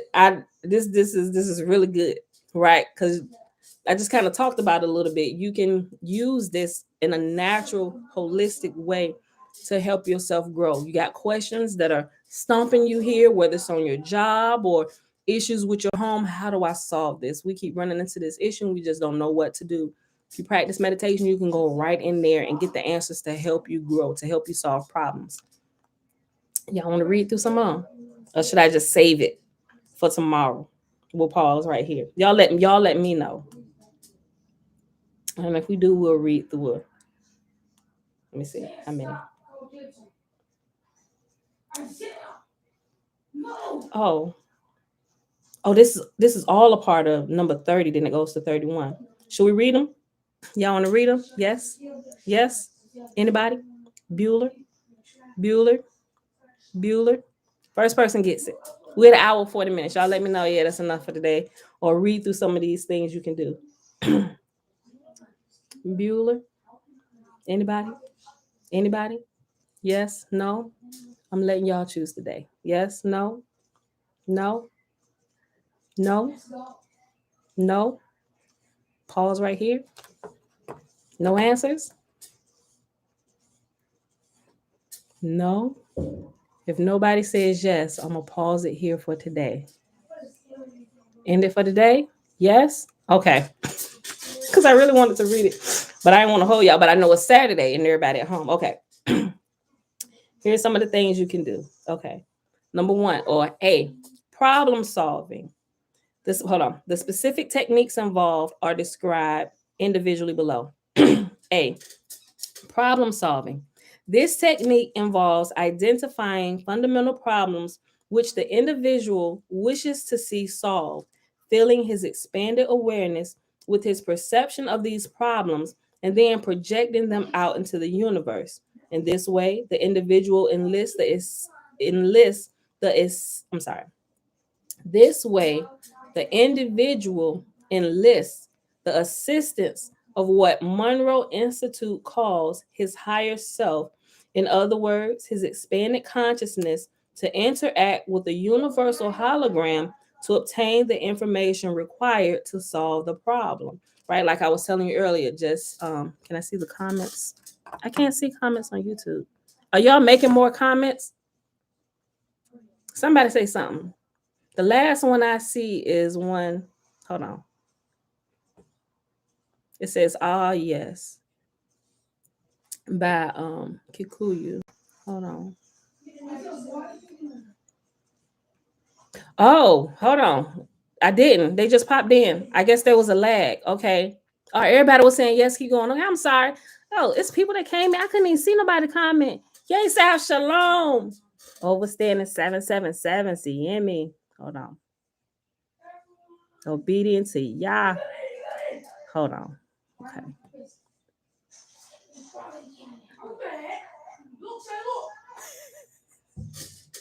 I'm just seeing some of the comments y'all made who was talking about the past in the bathtub.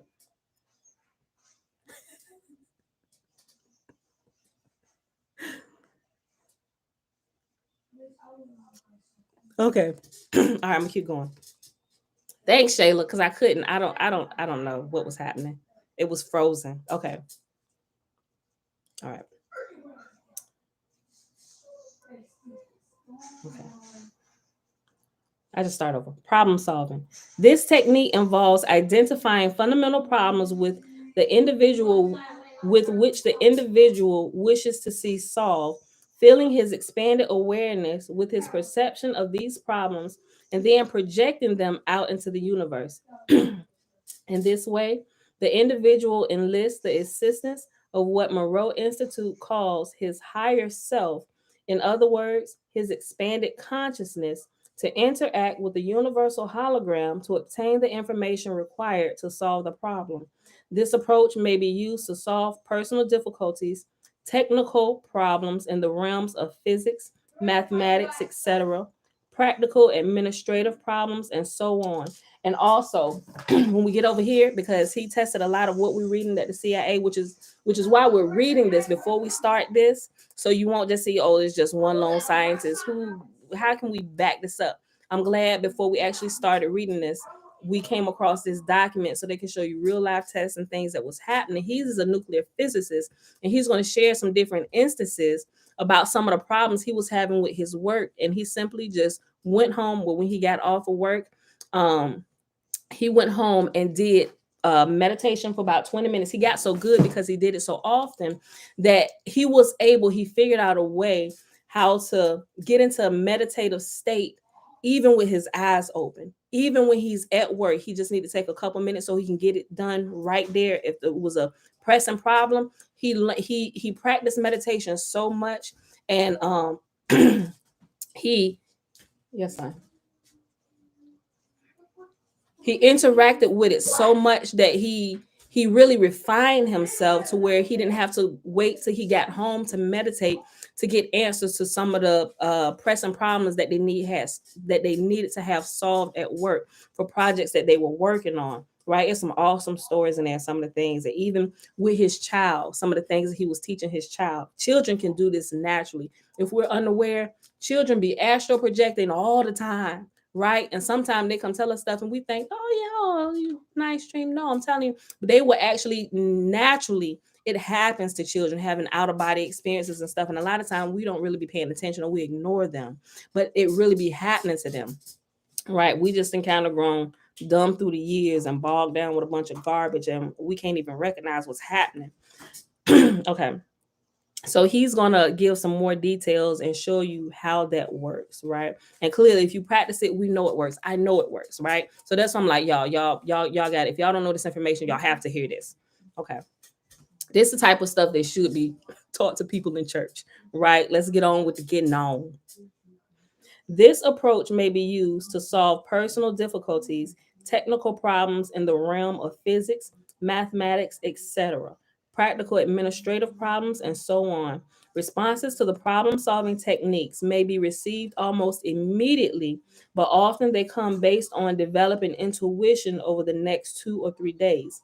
Frequently, the response comes in the form of a sudden, holistic perception in which the individual suddenly finds that he simply knows the answer in all of its ramifications and completely in context, sometimes without even being able to put his newly found perception into words, at least initially. Right. So we know that. I know that to be true. It's like, I don't know. I just know how to do it now. This is how we need to do it.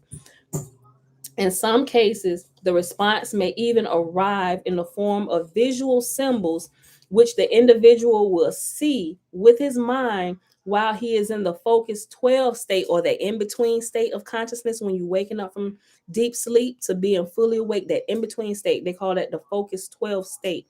And hold on. In this case, in some cases, the response may even arrive in the form of visual symbols, which the individual will see with his mind while he is in the focus 12 state, in which he will have to interpret after he returns to normal consciousness. Yeah, like when you're talking to those invisible friends. Yeah. Like seriously, like sometimes we joke about that, but seriously, like children and their imaginary friends, they're really talking to somebody, right? The younger ones, they're really talking to somebody. Like, and if we're aware of if we're if we're aware of these things, when our children come out, we can kind of uh, they teach us now, don't encourage that kind of behavior, but by doing that, by saying don't encourage that kind of behavior, you're cutting them off spiritually from their birthright, so to speak. Like my son said, well, what is our birthright really? Right, he already knew the answer to the question. He was just trying to get me to have a conversation up here that we hadn't got to yet. So they kind of discourage and we train them to stop that. Girl, you ain't talking about it. Go on, get out of here with that foolishness. They know those are demons, like all this stuff, right? We are taught to not to encourage them, and it just kind of puts them to sleep when they come into the world really fully awake. Right? Okay. Kikuyu. I remember as a child, I left my body and went down the street a little bit and thought, this is too far. Yeah, I know. Look, something, let me say. When you first start doing it, especially when you're just trying it out, when you learn how to do it, it's like, okay, I'm gonna stay inside my house, just walk around my house. And that's how it normally starts. People do things that they're comfortable with. Oh, shoot, and wake up. This really just happened, right? Because what you'll begin to see, like if you notice, you can literally go out and walk your neighborhood and you can see stuff. Depend on who live on your block, depend on what your motives are. You can peer into people's houses and see what's going on, right? I don't sometimes I just don't do that simply because I don't really want to know some stuff you might be. I don't want to have that in my mind unless something happened. Well, I'm like, what is really going on, right? But you begin to practice this, and you can kind of we call those just kind of trying it out, so to speak, just to see. But yeah, people do it, and it's really quite fun once you realize that you can actually do this, right? Yah intended us, the Creator intended us to do this. That's why He made it available. But we were put to sleep, and there's all kind of guards that don't touch that. Why they taking it, using it to take advantage of you, right? That's what the Great Awakening is. That's what the Great Awakening is. Like we thought we was walking, we Hebrews, or different groups of people have different types of awakenings. That's a level of the awakening, but the greatest awakening is realizing who you are, right? We ain't gonna get into it again. Not again today. Everybody should know that by now, right? Look, and it's not, and you have to know it's true because it's not just set for a certain group of people. Every single human being on this earth ever born, and they all can do this. Like we should start thinking about that. Jan said it's similar to when people die and see themselves in the ER and people working on them and then they come back. Absolutely, right? And it's so much because they be right. It's almost like they. I think it's a deeper. They're not in that in between state, but they're in a higher level of that in between state from actually leaving this realm permanently to transitioning into the next realm where they're going, and they can see what's happening. And for those that come back and they see, and the doctors are baffled, like, how did you see that? How did you know? Well, how did you know? I saw it and I was yelling out to you, but y'all seemed like y'all couldn't hear me, right? These things are real, people. These are real. And it shouldn't be happening it shouldn't just be happening when we're about to die. There are tools for us. Like we're not bodies. We think we're our bodies, but our bodies are the vehicles that our spirits need to operate in this realm. This realm is a school for the spirits, right? And these are the vehicles whereby we navigate this particular realm to teach us about everything about us and our Creator and who we are. Okay. Did I finish with problem solving? I be talking so much. Hold on. Okay. Hold on. Okay.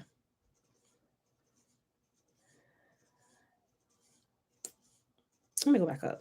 This is the last time I'm gonna read this, y'all. I'm like, she be like, I know y'all be like, she done read that thing like 15 times.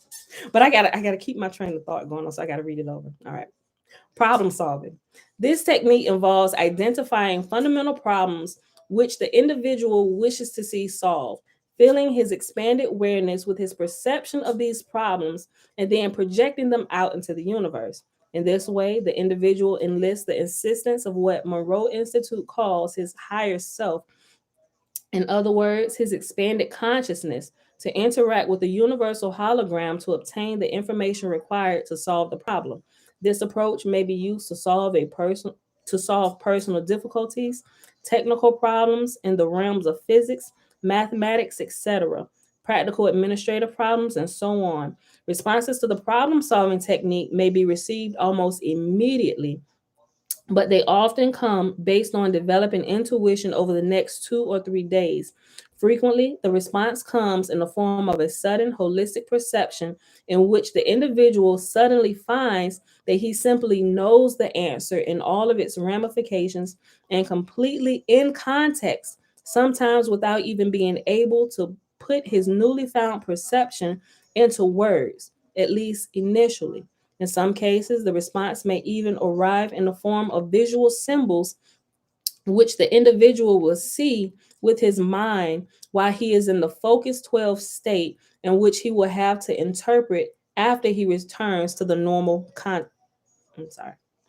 In some cases, the response may even arrive in the form of visual symbols, which the individual will see with his mind while he is in the focus 12 state, and which he will have to interpret after after he returns to normal consciousness. B. Patterning. This technique involves use of the consciousness to achieve desired objectives in the physical, emotional, or intellectual sphere. It involves concentration on the desired objective while in a focus 12 state, extension of the individual's perception of that objective into the whole expanded consciousness and its projection into the universe with the intention that the desired objective is already a matter of established achievement, which is destined to be realized within the time frame specified. This particular methodology is based on a belief that the thought patterns generated by our consciousness in a state of expanded awareness create holograms which represent the situation we desire to bring about, and in doing so, establish the basis for actual realization of that goal. Once the thought generated hologram of the sought after objective is established in the universe, it becomes an aspect of reality which interacts with the universal hologram to bring about the desired objective, which might not, under other circumstances, ever occur. In other words, the technique of patterning recognizes the fact that since consciousness is the source of all reality, our thoughts have the power to influence the development of reality in time space as it applies to us if those thoughts can be projected with adequate intensity. However, the more complicated the objective sought and the more radically it departs from our current reality, the more time the universal hologram would need to reorient our reality sphere to accommodate our desires. So if it's something, okay, so say if you need to get the answer to something that you've like constantly been like looking at, been trying to find an answer to, you're acquainted with the terminology and the things that happen, that answer will come to your realization a lot faster than something that you really don't have a lot of understanding about, right? So it's going to take a little bit of time to reorient your conscious to truth, to understand these pieces of the puzzle when they come, right? So just like the Merkabah. If I hadn't start looking into the Merkabah, things that are happening, I wouldn't be able to quite explain it so well. But because I had already been kind of looking into it, I can see it now when it's being talked about and when they're explaining it, and they're calling it the, what do they call it? I forgot. I forgot what they called it. But in their explanation of it, I knew immediately what they were talking about. Okay. In other words, the technique of patterning recognizes the fact that since consciousness is the source of all reality, our thoughts have the power to influence the development of reality in time space as it applies to us if those thoughts can be projected with adequate intensity. However, the more complicated the objective sought and the more radically it departs from our current reality or our current reality of understanding or our level of understanding, the more time the universal hologram would need to reorient our reality sphere to accommodate our desires. Monroe trainers caution against attempting to force the pace of this process because the individual could succeed in dislocating his existing reality with drastic consequences. C. Color breathing.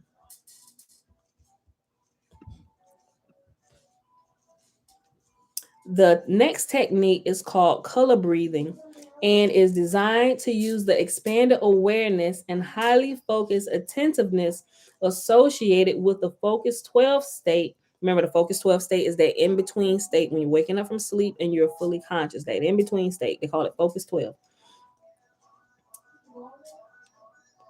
The next technique is called color breathing and is designed to use the expanded awareness and highly focused attentiveness associated with the focus 12 state to imagine various colors in a particularly intense and vivid manner so as to use them to resonate with and in turn activate the body's own energies.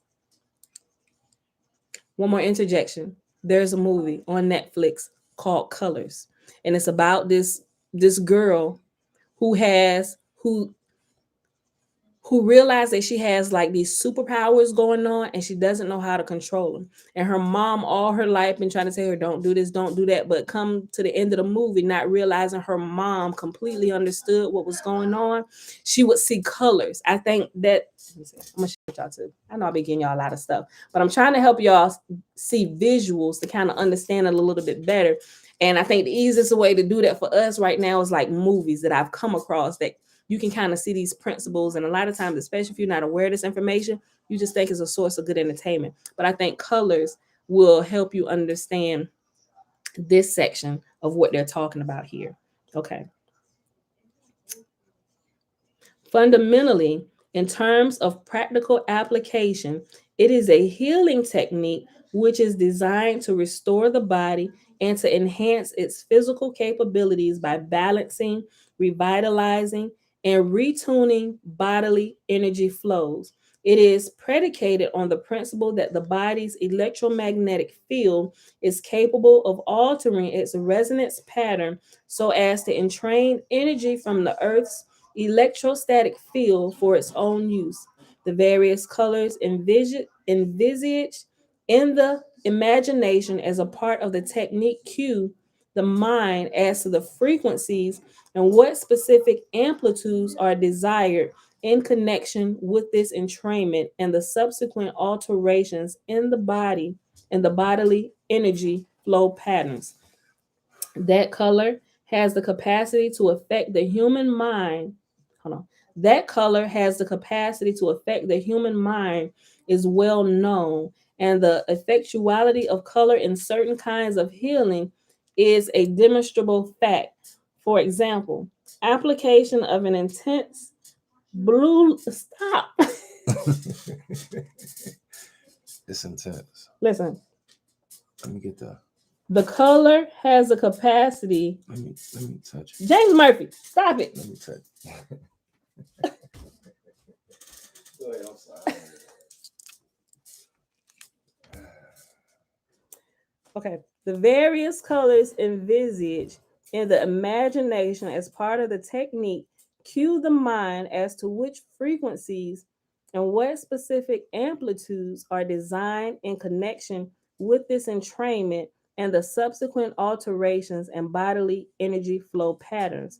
That color has the capacity to affect the human mind is well known, and the effectuality of color in certain kinds of healing is a demonstrable fact. I mean, they can demonstrate this to you and you can see that this is true.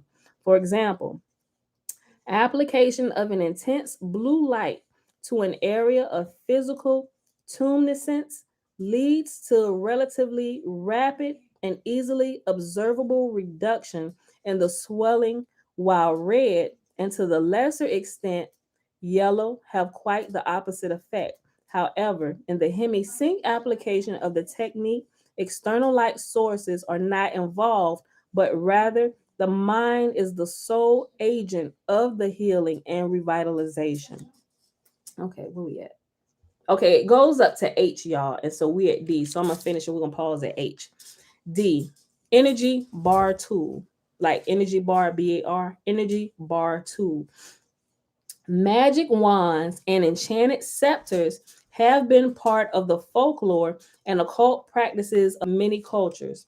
The scepters, staffs, and maces carried by monarchs and high priests alike occur with such frequency in the history of bygone eras as to suggest that at the very least, these items are aspects of some type of archetype, archetypical symbol which the human mind seems to appreciate, perhaps quite subliminally.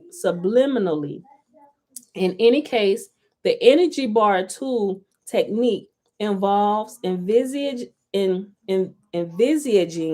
a small, intense, pulsating dot of light, which the participant charges in his imagination with enormous energy until it is virtually pulsating.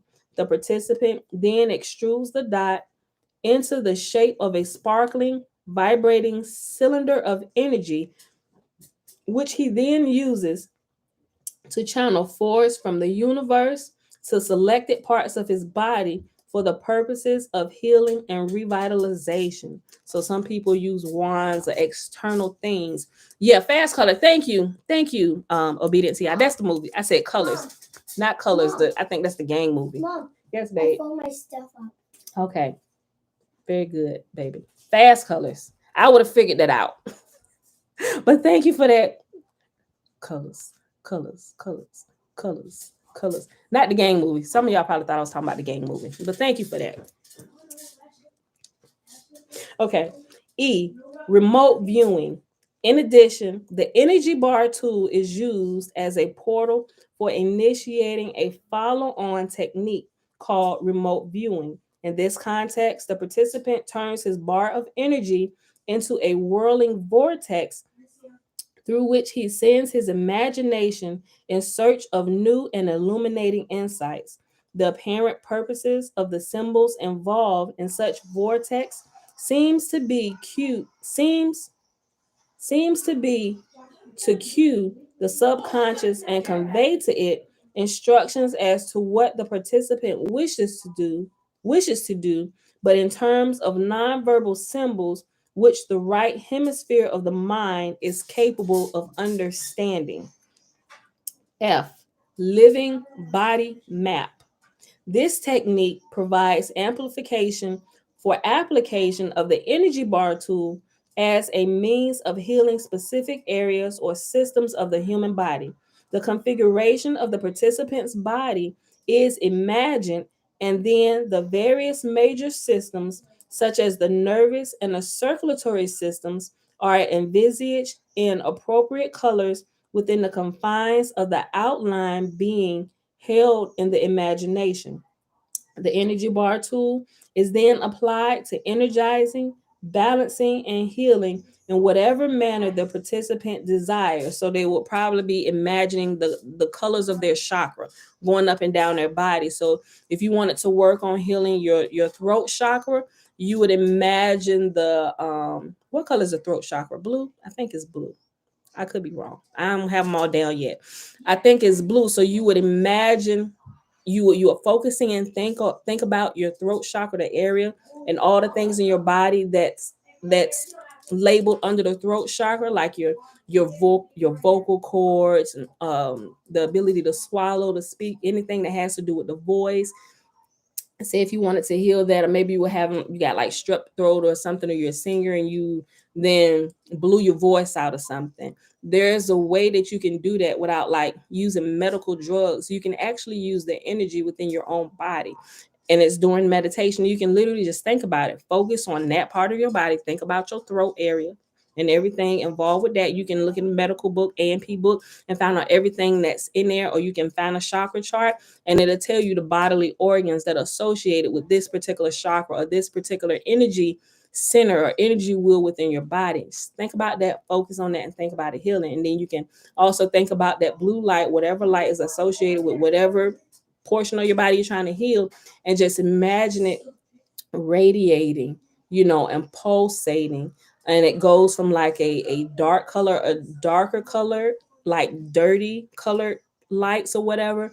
It shows that the energy is off or something is wrong with the body. And once you begin to learn that, you can just, if you try to heal your body with simply just energy alone, you would imagine it going from the darker color, which has all the impurities in it, and you begin to imagine it radiating and pulsating, burning out those impurities in it. And that blue light will get brighter and brighter until it's beaming almost like a transparent, clear, pretty lapis lazuli type blue.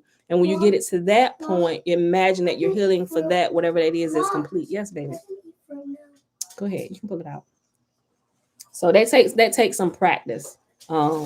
that takes some practice doing that. I haven't completely done it all the way, but that is something that I'm testing, working on, like with little small things that I possibly might have going on with me, but it takes some practice. It takes meditation and quietness. Sometimes when I got 50 dozen 11 kids running around my house, sometimes it don't work.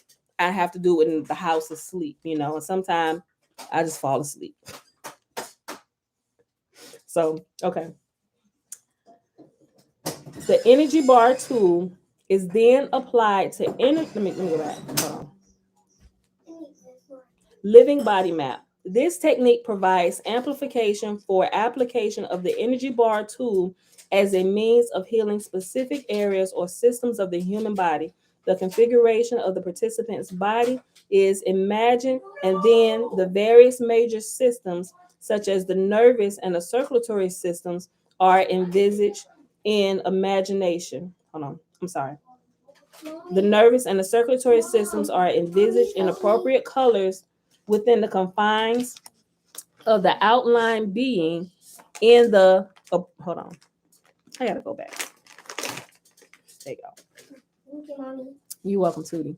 The configuration of the participant's body is imagined, and then the various major systems, such as the nervous and circulatory systems, are envisioned in appropriate colors within the confines of the outline being held in the imagination.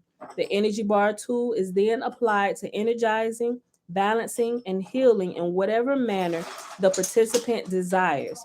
In the process, the participant visualizes various streams of color energy flowing out of the tool into the organ system or area upon which the revitalizing or healing application is being made. Since colors are the result of differing wavelengths of light, which is to say, energy at various frequencies, this technique operates on the assumption that as the human body is composed of energy, it can be vitalized and healed through the additive application of additional energy, provided that the energy is applied in the appropriate form.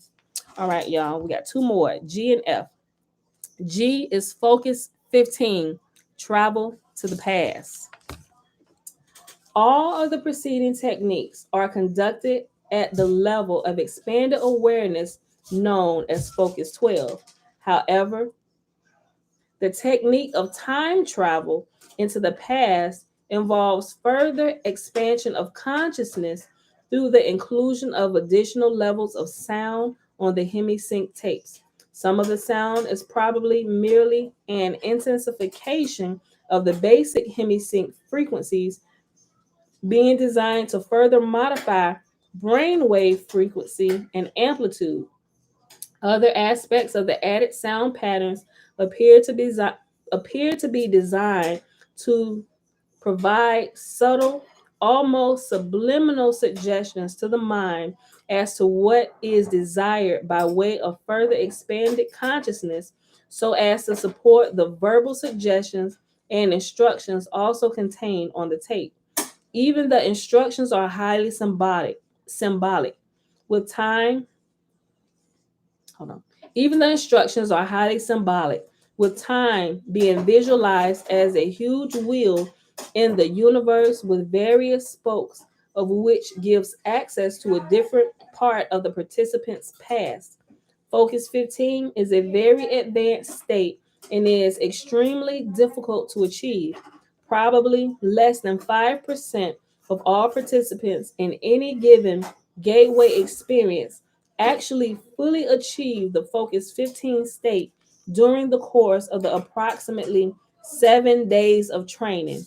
And they are blowing their minds in 7 days of training, y'all, going through all of this. Something that's supposed to take us clearly a lifetime to grow into and develop as we become older, and then as we make our transition, we should be fully done with our school here on the earth, where we can go to the next level or go to the next school when we depart this realm. Some people need to repeat. That's a conversation for another day. Some people ain't ready for that, but some people do have to repeat the course, especially If you don't if you don't graduate, you got to repeat. I'll leave it like that. Focus 15 is a very advanced state and is extremely difficult to achieve. Probably less than 5% of all participants in any given gateway experience actually fully achieve the Focus 15 state during the course of their approximately 7 days of training. Nonetheless, Monroe Institute trainers affirm that with enough practice, eventually Focus 15 can be achieved. They also state that not only the individual's past history is available for examination by one who has achieved Focus 15, but other aspects of the past with which the individual himself has had no connection may also be accessed. Yeah, yes, Jen. Is that why Hindus speak about their next life? Yeah, and sometimes speaking about previous lives, or you will see a lot of our a lot of the Hebrew community waking up and Bella, why are you doing it? Don't do that. Pick all them blueberries up. Thank you. Um, you'll hear them using terms like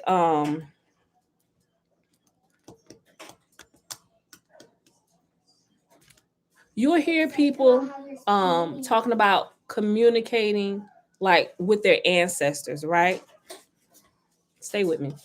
They're talking to their ancestors, but some of the information or some of the people that say that, because I'm like, I don't know about all them. I just got to check into it. I'm not gonna say it's not true. They could just be using some terminology that they understand today that I'm not quite understanding. That it's a boogeyman been put at the door, right? They tell us don't talk to the dead and all these things. I'm like, okay, so all those things is like red flags. So I'm like, okay, I ain't gonna say it's not true. I'm like, but they're clearly getting some information that's working, So all these things I got to go into test and check or whatever. But right here, when it says, um, they also state that not only the individual's past history is available for examination by one who has achieved Focus 15, but other aspects of the past with which the individual himself has had no connection may also be accessed. Um, so like I said, you'll hear people say their ancestors, or they meet with their ancestors, or they got information from previous generations, or they've accessed the Akashic records. Like we mentioned yesterday, or in church, they may say, oh, they got a word of knowledge, or some people can literally they're using their hand. You don't really have to lay your hands on anybody to do it. But if you're able to do that, they call it time travel. Some places, like he just mentioned here, or Focus 15, you're able to just kind of tap into that realm and see that information. It's it it's not, let me see, it's not hard to understand, and we clearly know, especially for people that have, well, for those who come out of church, right? And you've had instances where you go down to the altar, and you may be at like a visit in the church or something, where you got moved by the Spirit to go down there and get prayed and hands laid upon, and somebody that knows nothing about you, a pastor that your church you're just visiting, or whoever is there, a visiting pastor, they'll lay their hands on you. They don't even know your name, but you came down there. They're able to lay their hands on you, so to speak. Like I said, they don't even have to lay their hands on you, right? They may not understand how it works, but they know, because they spend time doing whatever it is they do in prayer and meditation. They've activated this ability. They may not be able to tell you how it works. They just may say it's a spiritual gift and y'all shows me. And some people, a lot of church people, term it that way, but it can be done in other areas of religion or whatever. They'll term it something else. They'll call it looking into the Akashic records, where they can go back and look into your life, and you can look into your own life. You don't just have to use this gift or whatever to tell other people about stuff that they can't see. It's really for you. That gift really, it's for you first, right? So you can get your own life in order, clean it up. Okay, why we got this issue constantly? It seems like it's following generations of my family. Well, go back and see, especially if everybody dead and you ain't got no the patriarchs and the matriarchs of your family have passed on, and there's nobody to talk to, they haven't left anything written or whatever, you can access that. And it's not illegal, and it's not demonic. Like, you can literally access it. We do it in church, but we call it something else while we demify or call everybody else that's doing it tell them they practicing witchcraft when they're really not. They're doing the same thing we're doing over here. They just call it something different, right? Um, but yeah, so that's that. And they call it time travel as well. You can actually interact with those if you get good at it. From what I understand, I haven't yet, just kind of like on the lower experience levels so far. You can interact um uh how I'm not saying not necessarily interact, but you can actually see, it's a better way of saying, you can see how situations played out in the past. Like you will see, like you ever watch a movie and they'll show like a flashback, or like, remember when Maribel, she went to Bruno's room and she saw um the she got the hologram and stuff. She saw the vision of what happened. She was actually able to see what he saw in his vision. You can actually tap into other people's visions and stuff for real to actually see what they saw. And she was actually able to see more detail than what he had been explaining about it, because everybody took, oh, this is horrible, this is going to happen, we don't want to hear nothing, no, give us no more prophecies, nothing, because it's always horrible. But when Maribel looked at it, she actually saw to the end of it. And there was actually, although she saw how the family could be destroyed, she also saw the answer for the family within that same vision. And then towards the end of the movie, when she was there with her grandma, with abuela, at the end, remember how abuela had a flashback of what was going on after the family's house had collapsed. They thought they didn't have anything else. They were sitting there by the river. And abuela was just sitting back thinking over her life. And Maribel was actually able to tap into when her grandma abuela was telling her about what was happening. She was actually there. She was actually seeing everything play out like it did at the beginning, but it gave us more detail of what happened. Like, you can actually do that when you get to that level and you develop spiritually. You can actually see entire scenarios, how it happened down to the T, play out before you, so you can see what happened. So even if matriarchs and patriarchs have passed away in your family and left no information for you, like, y'all, your Torah is burnt. Help us out. So a lot of stuff we get, especially when we go back to the Torah that's been rewritten billions of times. That's probably an exaggeration, but every time it was done, it was a bad game of telephone being played with the Torah. So now what really happened is not like it's not really how it was, but you can actually, when you tap into Yah, you can actually get more specific details and deeper revelations of what you would ever get by reading the written Torah, because everything that's written, half of it was created and put in there, just like the New Testament. The Old Testament was done the same way, or whatever. But it's just man trying to recreate, trying to hold on to something of what was in the past. And a lot of times that get us all chopped and screwed, and some things are off, and we realize, wait a minute, that don't match up. Well, how was that? Especially when we have spiritual experiences, and what we experience with the Creator completely goes against what we read in the Torah, or what our Torah teachers or instructors tell us that we should be doing. But my personal experience with the Creator, it kind of goes against what you're saying. I'm not saying that you're wrong, but we're missing information somewhere, right? So, but yeah. So that's what it's talking about, how it says that they also state that not only the individual's past history is available for examination by one who has achieved Focus 15, but other aspects of the past with the individual himself has had no connection may also be accessed. So that's how I understand that. Okay, and last little section is H, and it's like a few sentences. Focus 21, the future, being able to see ahead, right? Okay. The last and most advanced of all the focus states associated with the Gateway Training Program involves movement outside of the boundaries of time space, as in Focus 15, but with attention to discovering the future rather than the past. The individual who has achieved this state has reached a truly advanced level. Excuse me. In the church, they call them prophets or seers, right? You advance it where you can see. If you don't get this together right here, this is what's going to happen here, here, here. Now that what you saw in the future could possibly change based on your decisions today. But they call them prophets, right? Israel is very familiar with prophets, right? If you don't keep to these commands or whatever, or stop acting foolish, this is what's going to happen. What happened? The prophecies come true, right? Because we didn't change what we should have changed back here to change the outcome of that. All right. I started because it's only a few sentences. I started over. Focus 21, the future.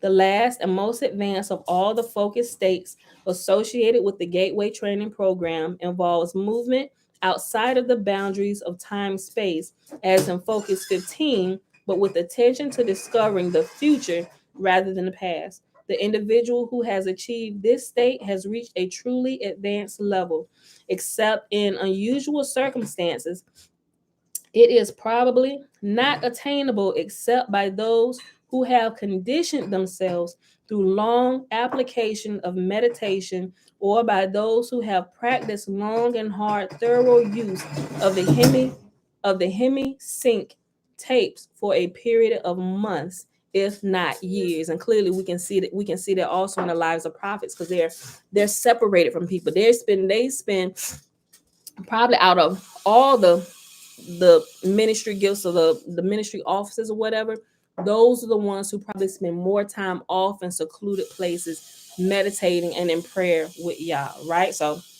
all these things, once you see it and you understand what's happening, you can see it everywhere. I'm just really familiar with church because I came out of that faction. All right, y'all. So that's what we're gonna pause at today. And that was at the end of number 30. So we'll pick this back up tomorrow with number 31, which is going into more detail about out of the body movement. So be on the lookout for some of the things, some really cool things I'm gonna share with y'all about the Merkabah today. Oh, I'm so excited about that. Be on the lookout for some of those things in the community section, and I'll post it on, in Facebook posts and stuff. And I'll also trying to make it a habit now, just in case somebody they don't know how to use the community section. Everything that I post there for today, I'll try and post it in the comments and pin it to the top. So just be on the lookout for it, y'all. But thank y'all for hanging out with me today. Y'all, we've been here for 2.5 hours. I'm glad it's Saturday, but it's getting so good. It's getting so good. And I think this information is real live information that's been dispersed across the earth and been practiced by the government. They're releasing the tests, and all this stuff is going to help us understand. A lot of this stuff is going to help us break these religious word spells and religious doctrination that we're coming out of, not in just the church, but other sectors as well, whether they're coming out of Islam or other places. You'll find out as people really get on the path to true spirituality, whatever, you begin to run into other people who are coming out of different areas, and not just the church, right? Not just the church, but you will find out you start running into people from all different backgrounds. Those who are coming from the Buddhist faith, the Hindu faith. Yes, son. I got you. Give me 1 second. I'm almost done. They're coming from everywhere, right? We just kind of started certain places, and it's like we're making our way out of this maze. We started different, not different levels of the game, because I think religion is like the first level of the game here, right? If you can get out just like sperm, when they come out, it's billions of them. Russian, it's like the only the strongest survive. Like you got one winner. It's rarely two. It's rare. Not so rare. Twins, you got multiple sperm that get through or whatever, and you got twins or triplets or quadruplets, sextuplets, whatever, right? But that's kind of like life is and growth. As you get past this particular area of the game where you want to race with all these people, you find yourself in another dimension, right? And so now the sperm goes from the testicles of the man, and now it's beat out everybody else. Now you find yourself in another uh world, so to speak. But now you've passed from this world to this world into the world of the woman. And now it's a whole different atmosphere. The game is a little bit different here, right? And it's just different things. It's you like you go from level to level. You progress in this life. When you enter this realm, you're always trying to stop. You're always trying to overcome the distractions and the adversities of this particular level before you can move to the next level, right? And then each level is different, and you begin to see, like with this, coming out of the religion and actually getting on the path to spirituality. It's like everybody from different religions, you kind of experience that shunning from your group. Oh, they didn't going off the deep end. Oh no, not really. I need more than what y'all giving me. I'm really in search for the creator. Y'all look like y'all just want to play around. I really need to talk to him, right? And so now you come into a place that it's like you're secluded for a period of time, and then you begin to move again, and then you realize you run into people from different cultures and stuff that's on the same path, and then you kind of talk to them a little bit, like, oh really, oh man, and then you kind of find out some truths about some things that you learned from your previous level or your previous faction where you come from, where they kind of lied about you a little bit, and you got somebody from there that's actually giving you the truth. Oh really? But they told us to stay away from y'all because y'all was this and y'all did this and y'all worshiped the devil and y'all drunk blood and all this. That's what they was telling us. Nah, man, this is what they told us about y'all. So now you kind of ironing out some of these differences and misunderstandings, and you find yourself on the road.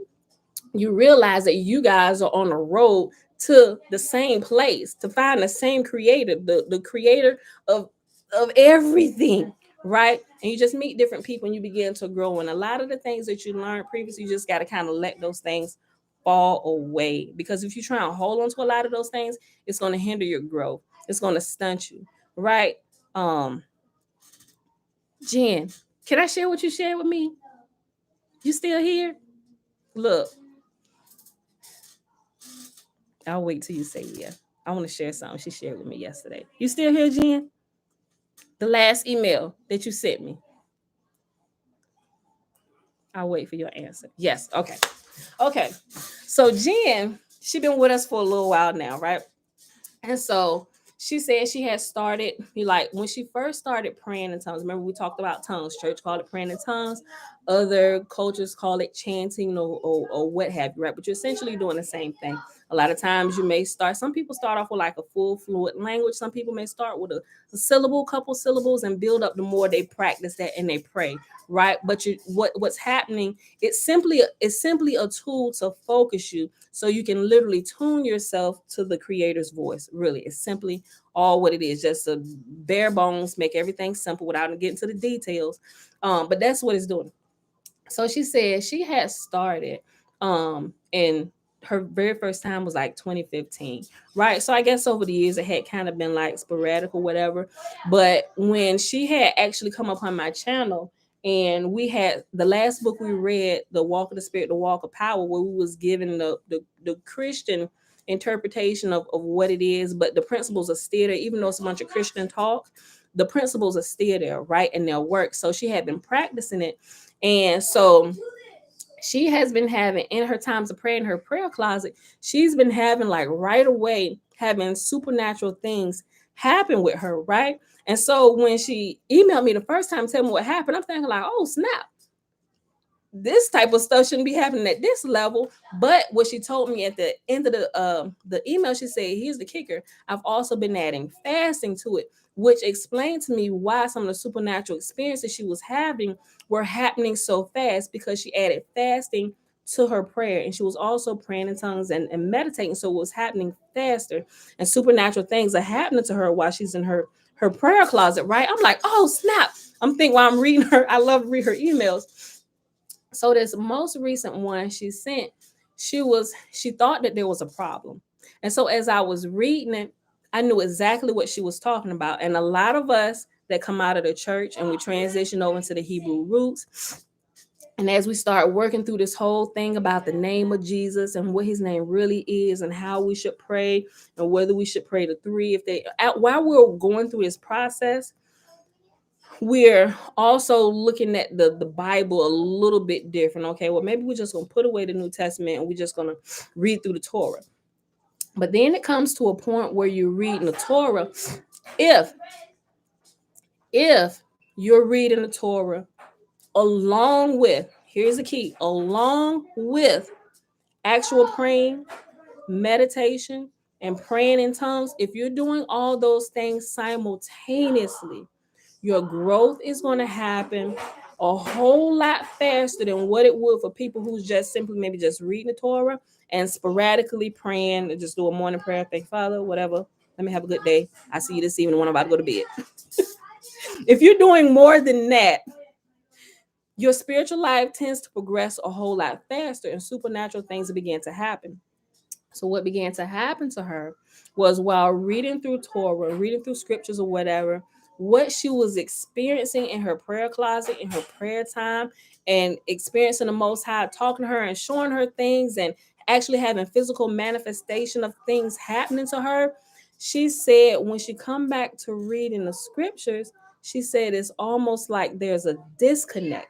And disconnect meaning, her definition of disconnect is it seems like what I'm experiencing in my prayer time is different from just reading. Right. And I knew exactly what she was talking about because I remember a few years ago, me and my sisters, because we kind of like did it together. We was going through this. And then it was like, oh man, there's like what is happening? Are we doing something wrong? It's like when we come back here, we know what we're experiencing here. We're putting it into practice. It's like the word becomes alive on the inside of you when you actually begin to practice it, to when you go back, now it seems just like stories. Now the stories they're amazing. They're good for what they were designed for. It's a guide, just like parents are given to you when you come to the world. Yes, baby. Sorry, just pull my blueberries out my bowl. Josiah. Yes, Okay. I did. First of all, don't touch her blueberries. And if you took them and you threw them on the floor, okay, well, get the blueberries up off my floor.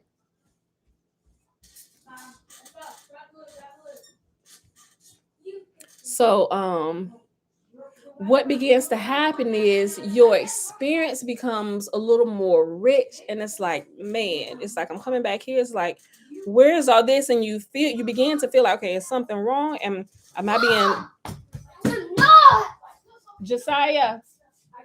Josiah, do me a favor. Go tell your dad about this. So it seemed like there's this disconnect, and you pump the brakes real quick, like, wait a minute, okay. So I'm feeling the type of way. Towards the Bible because it seemed like it's like holding you in the type of bondage.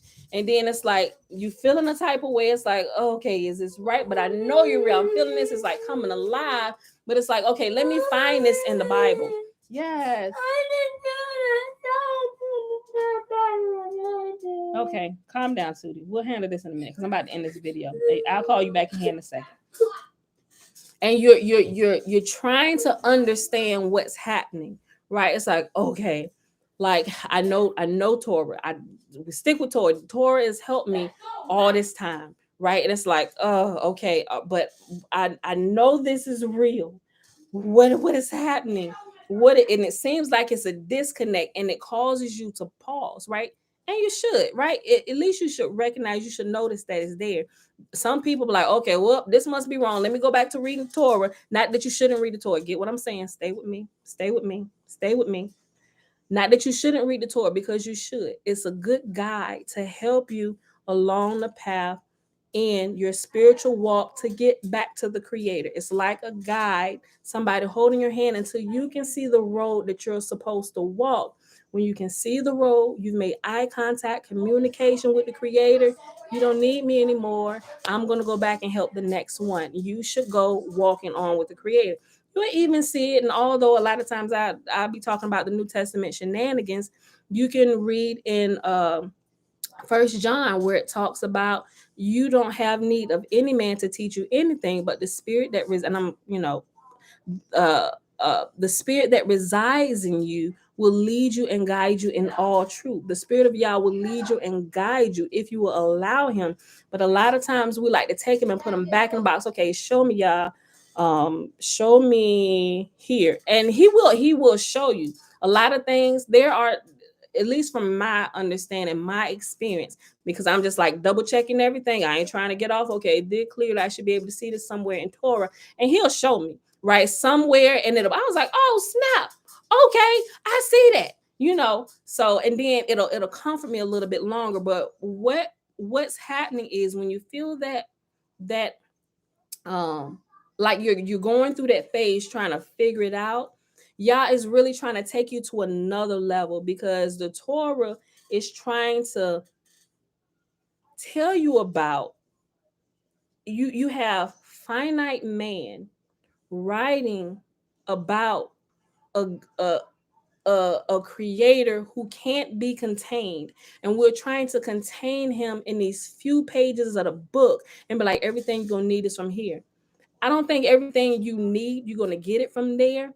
It is a guide to help you get to him. And then he is the true living word. He is the true living Torah. He is the true manifestation. And he wants to connect to you. It's like, I want to show you more than that's just in there. Everything about our creator, we will not find in the pages of the book, right? I love it. I still read it daily. That's why I keep reading it every day. And I do believe it's a requirement, Seth, right? But for those of us that grow, we know that we can go directly to source and we get those downloads, right?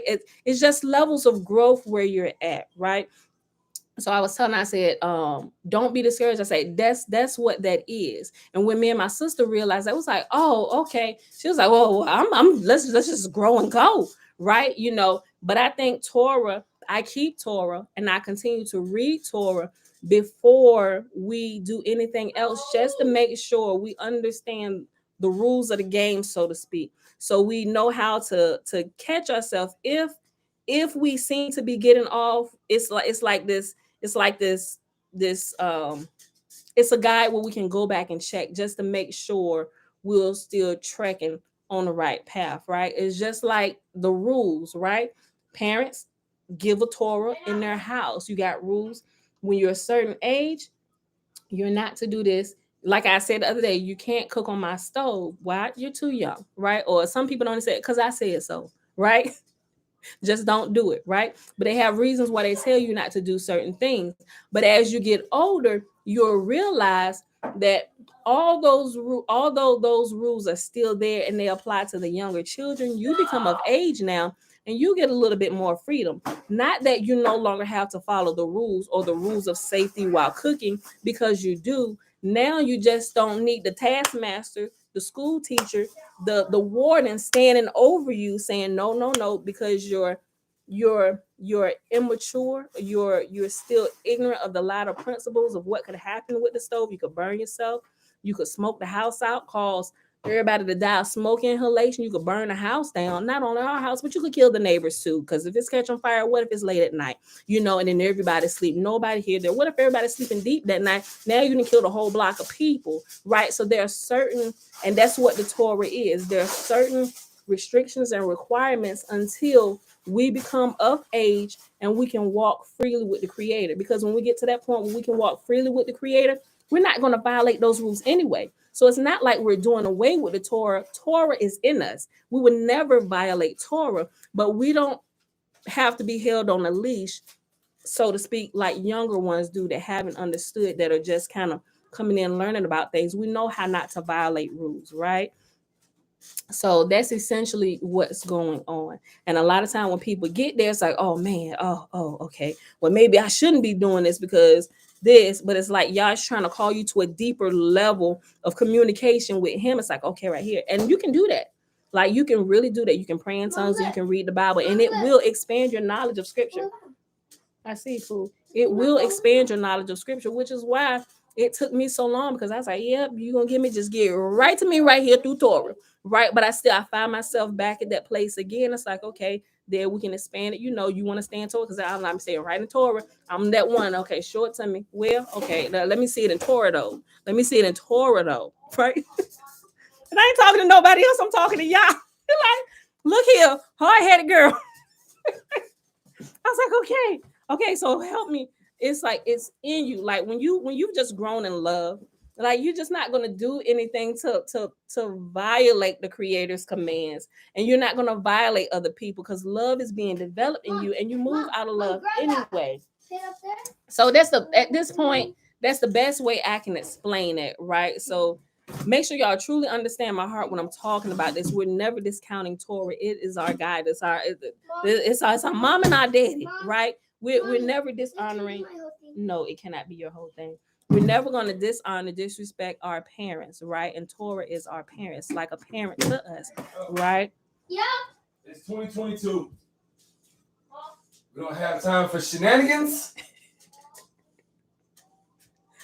That's my key to go ahead and end this because we almost We don't have time for shenanigans. 2:44, guys. We gotta go. I'm about to That's say, probably. you've been on this thing for 3 hours. I know. Come on, Okay, yeah, man. he come back Give down. me Okay, some of we gotta go. We gotta go. gotta All right, figure so hey, you got ice cream? I out love at y'all. 10 o'clock in the morning? let's go ahead and do this blessing. never We'll pick skip this back. it. We'll pick Why this back can't up tomorrow. depend on Right? nobody We to gotta. get ice cream out every morning. I know it's gonna be you. Hey, you don't never fail me. She with thinks that. she's supposed to start her day with ice cream. Hey. That's why I'm be getting it. Her mom, she just said, "Can I have this whole thing for me?" I said, not "No." the She whole want to eat thing. the whole thing of What sherbet happened to ice the cream. other ice cream we had? We had two. I bought 2 gallons. Her and her brethren. Did you have All some her too? brethren. No, I ain't eat none of the ice cream. You ain't gotta look like that. Like you don't eat ice cream. You do. Quit lying to people, I man. eat ice cream, but I ain't eat none of that I don't know ice what you cream telling lately. people online, man. You better stop. You know it. Guess what? Do I be lying to people? My husband, no, come in the camera. You be eating Come in the meat camera. on the low. Oh, that's a lie. Dad, guess what? If you make some- Y'all probably be able to tell in like my Guess what? face if I ever decide to eat flesh again. Like if I can't. Now my husband, What? I'm gonna be nice. He's still on the path of transitioning to a more holistic lifestyle. I'm gonna be nice. I was gonna say shenanigans. Nah. I was gonna say something else. I'm gonna leave you alone today, although I you be am the messing meat. with me. I am the meat. With that being said, let's Grade go A, ahead trust. and end see, this you popping around, Mom. You need an ice cream scoop or before not? he get into stuff that should only be in the. You need a an ice marriage cream- go get an live. ice cream scoop. All right, beautiful people. If It you is- can't talk, never mind. I keep that comment. Some stuff with just children present we can't really talk about for real. Okay, y'all. It is Saturday, January 15, 2022. Day number 5 of year 4 of reading through the books of the Law and the Prophets. We read Genesis 13 through 15. And we read some more of the C.I.A. document. Oh, and of the 4-year consecutive day count is day 1023. We've been here 1023 days, with the exception of the Sabbath days and that week that I had to take off. All right, beautiful people. But other than that, so we're gonna go ahead and do the blessing, and I'm gonna share that stuff with y'all shortly. Everything I said, the stuff on the Merkabah, that video that Yaki did where you can see it. In his video, the pyramid structure with the lines, but it's representing the Merkabah. You'll understand. If you don't understand what the Merkabah is, or if you got like little teaching to understand what the Merkabah is, you're gonna really understand it after I post a couple things. I got a couple resources from other people that I thought were really good that explained it and showed visuals of what it is. And the video that I told you about from the guy, Billy, that's his name, Billy Carson. Billy Carson, he did a really, really good. It was interesting. It kept my attention from the beginning because he shared some of the things when he went over into Africa and looking at the pyramids and all this stuff. It kept my attention all the way through. It's a little over an hour. It's like an hour, 10 minutes maybe. But inside of it, it's also that video that I talked about with Dr. Science, that animation when we was talking about that particular portion when we first started reading the C.I.A. document. So all of that stuff will be in there. Just give me a little bit and I'll have it posted. All right, so we'll go ahead and do the blessing. Tootie, you want to get up here and do the blessing? You just put the water to put on the scooper to heat it up a little bit. Mom? Yes, babe. You tell Daddy that you have to skip ice cream and put water in it. That's all you gonna get. Oh, she's trying to looking at what Josh do. He get a cup of hot water so he can dip the spoon in it after every scoop so he can scoop it better. She got it right here. She probably don't know what it's for. She just saw Josh doing it and she just do That's it. what she said. She said put it in there. Yeah. Like, put it in the ice cream. I said no. She can't tell you why she just following what Josh did. You can't put it in the ice cream. Like, that don't work. Sisson got her little cup of ice cream and she left out of here. Girl, you can come do this blessing? Or you want okay. I don't care about no blessing of the ice cream. Unless it's ice cream, that's what she think. Sherbet is the best ice cream ever. Like, real talk. If you don't get sherbet, I mean, I think something wrong with your life. Like, if you just something wrong with you. Okay. Black folk grew up off of sherbet. Like, sherbet was the thing back in the day. I mean, I kind of Neapolitan was the thing at my house, and I would be mad. They go when they eat up all the chocolate. But this is the problem with people don't understand. When you was poor, all you ate was Neapolitan. It was cheap. Sherbet was the more expensive brand of stuff. So you trying to say I grew up poor? Let's go ahead and do this blessing. I got some words. We're not here for the shenanigans. And my mama here. You hear him, Mom? Hey, man, everybody grew up struggling. Everybody had roaches. Everybody grew up eating frosted. Cornflakes, powdered milk, government cheese. Everybody didn't grow up. Everybody didn't grow up like that. Everybody didn't grow up like that. You tell me one person coming up that didn't have government cheese. You ever seen government cheese? The government. They was handing it out, taking out. Did you ever see it? Like a big block. You ever see that block? Yeah, the powdered milk. You seen that? You was poor. How do you know about it? I seen it. I grew up poor. What do you mean? But y'all had enough. Y'all had enough money to get the sherbet though. Wait a minute, Jack. Nah, I'm sorry. My mom ain't never worked, but anyway, we still grew up struggling. My mom used to get jobs for us. She gonna fill out the application and her name. Queen B. She handling everything from the hive. Oh, job. Yeah, get it to my son. Oh, they're gonna work. I'm handling all the paperwork. You supposed to be at work at 9 today. Like I be doing around. Hey, you know what time it is? Yo, ain't that some gangsters? Thinking about it, I ain't never thought about it from that way. Yeah. Okay. But ain't that? See, they always say, if you ever, you meet, they always say this. Then this is real talk. If you ever want to wonder what your woman gonna be, look at their mama. So what you see when you see my mama? And she live too. Hold on, wait a minute. I wasn't saying nothing about that. I was going to this direction. Okay. I was about to say about. Dang, I just forgot. I just lost it because I was talking about Mama. But I think that's what you be kind of trying to do to us over here. You be trying to pimp us like my mama pimp. I don't. I think you be like, you know what I mean? What y'all got to do today? Like, well, first of all, because I have to go do something. No, see, hold on, wait a minute. I'm the boss. But, I'm the boss around here. You know. But I handle administrative stuff, don't I? And don't I need that information? I tell you about what to handle and how and what direction we go around this place. Right. So when you're moving slow, okay, I need this information. To do, then you have nothing to administrate. Right. As we know this. Okay, anyway. Mr. Murphy. Yes. But I think you be trying to pimp us over here sometime. But I gotta catch you. You know what I mean? Like, hold on, wait a minute, Jack. Because like you trying, if y'all don't, but anyway. No, I'll be trying to pimp y'all. I just be make sure y'all stay on top of y'all game. I understand. Babe, this meeting here. No, what time y'all can be there? With the pimp, you know what I mean? Okay. That's not how we orchestrate. But thought about it when I told you about my mama. That was kind of fun. But anyway, yeah, seriously.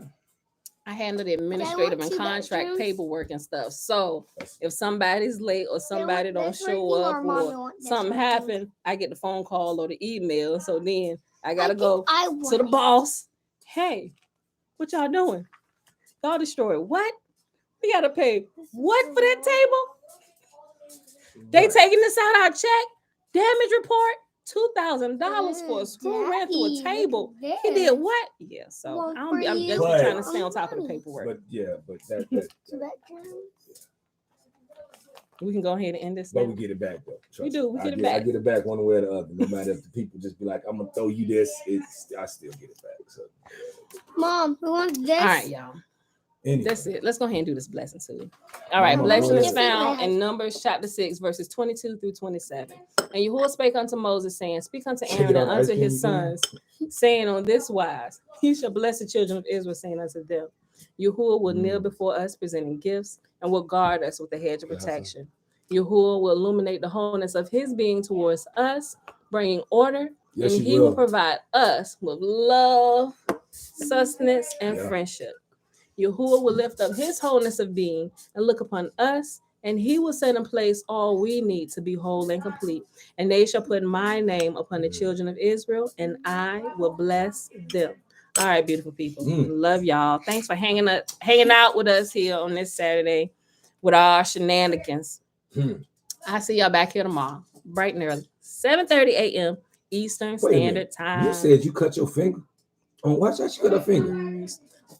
Messing with my strainer, trying to play with her. See that little strainer right there? I was using with my juice. Oh, yeah. The How she cut her finger on that? Because it's a little wire out the side of Oh, it that I use snap. it to strain the I pulp thought when she I did it juice. with the knife, yo. No, She said, and she cut it and she had a fit. Listen, Jack, she said A I was little bleeding. poke. She was. She said I was bleeding. You just. She said she was looking at it like, oh my She was God, I fine can't believe. till she saw the blood. When she saw the blood, she just started screaming. I'm like, girl. She's like, ah, like she was screaming, literally screaming bloody murder when she saw the blood. I said, girl, if you don't stop it, She's put a your girly hand under girl. there. I mean, that's just She what stopped she when do. she stopped when the blood rinsed away under the water, and then she pulled her finger back out, and the blood flowed again. She went to screaming again. Mom, you didn't say anything. She was a mess. Mom, you didn't All say right, y'all. anything. I know she done killed Facebook, but all right, y'all. I love y'all. We out of here. See y'all tomorrow. And then, I mean, she a girly girl, but then you look at, you know, Mom, you didn't say. when she, what you call it? No, you didn't gonna say. Bye, y'all. I'm eat up all your acronym. They're good.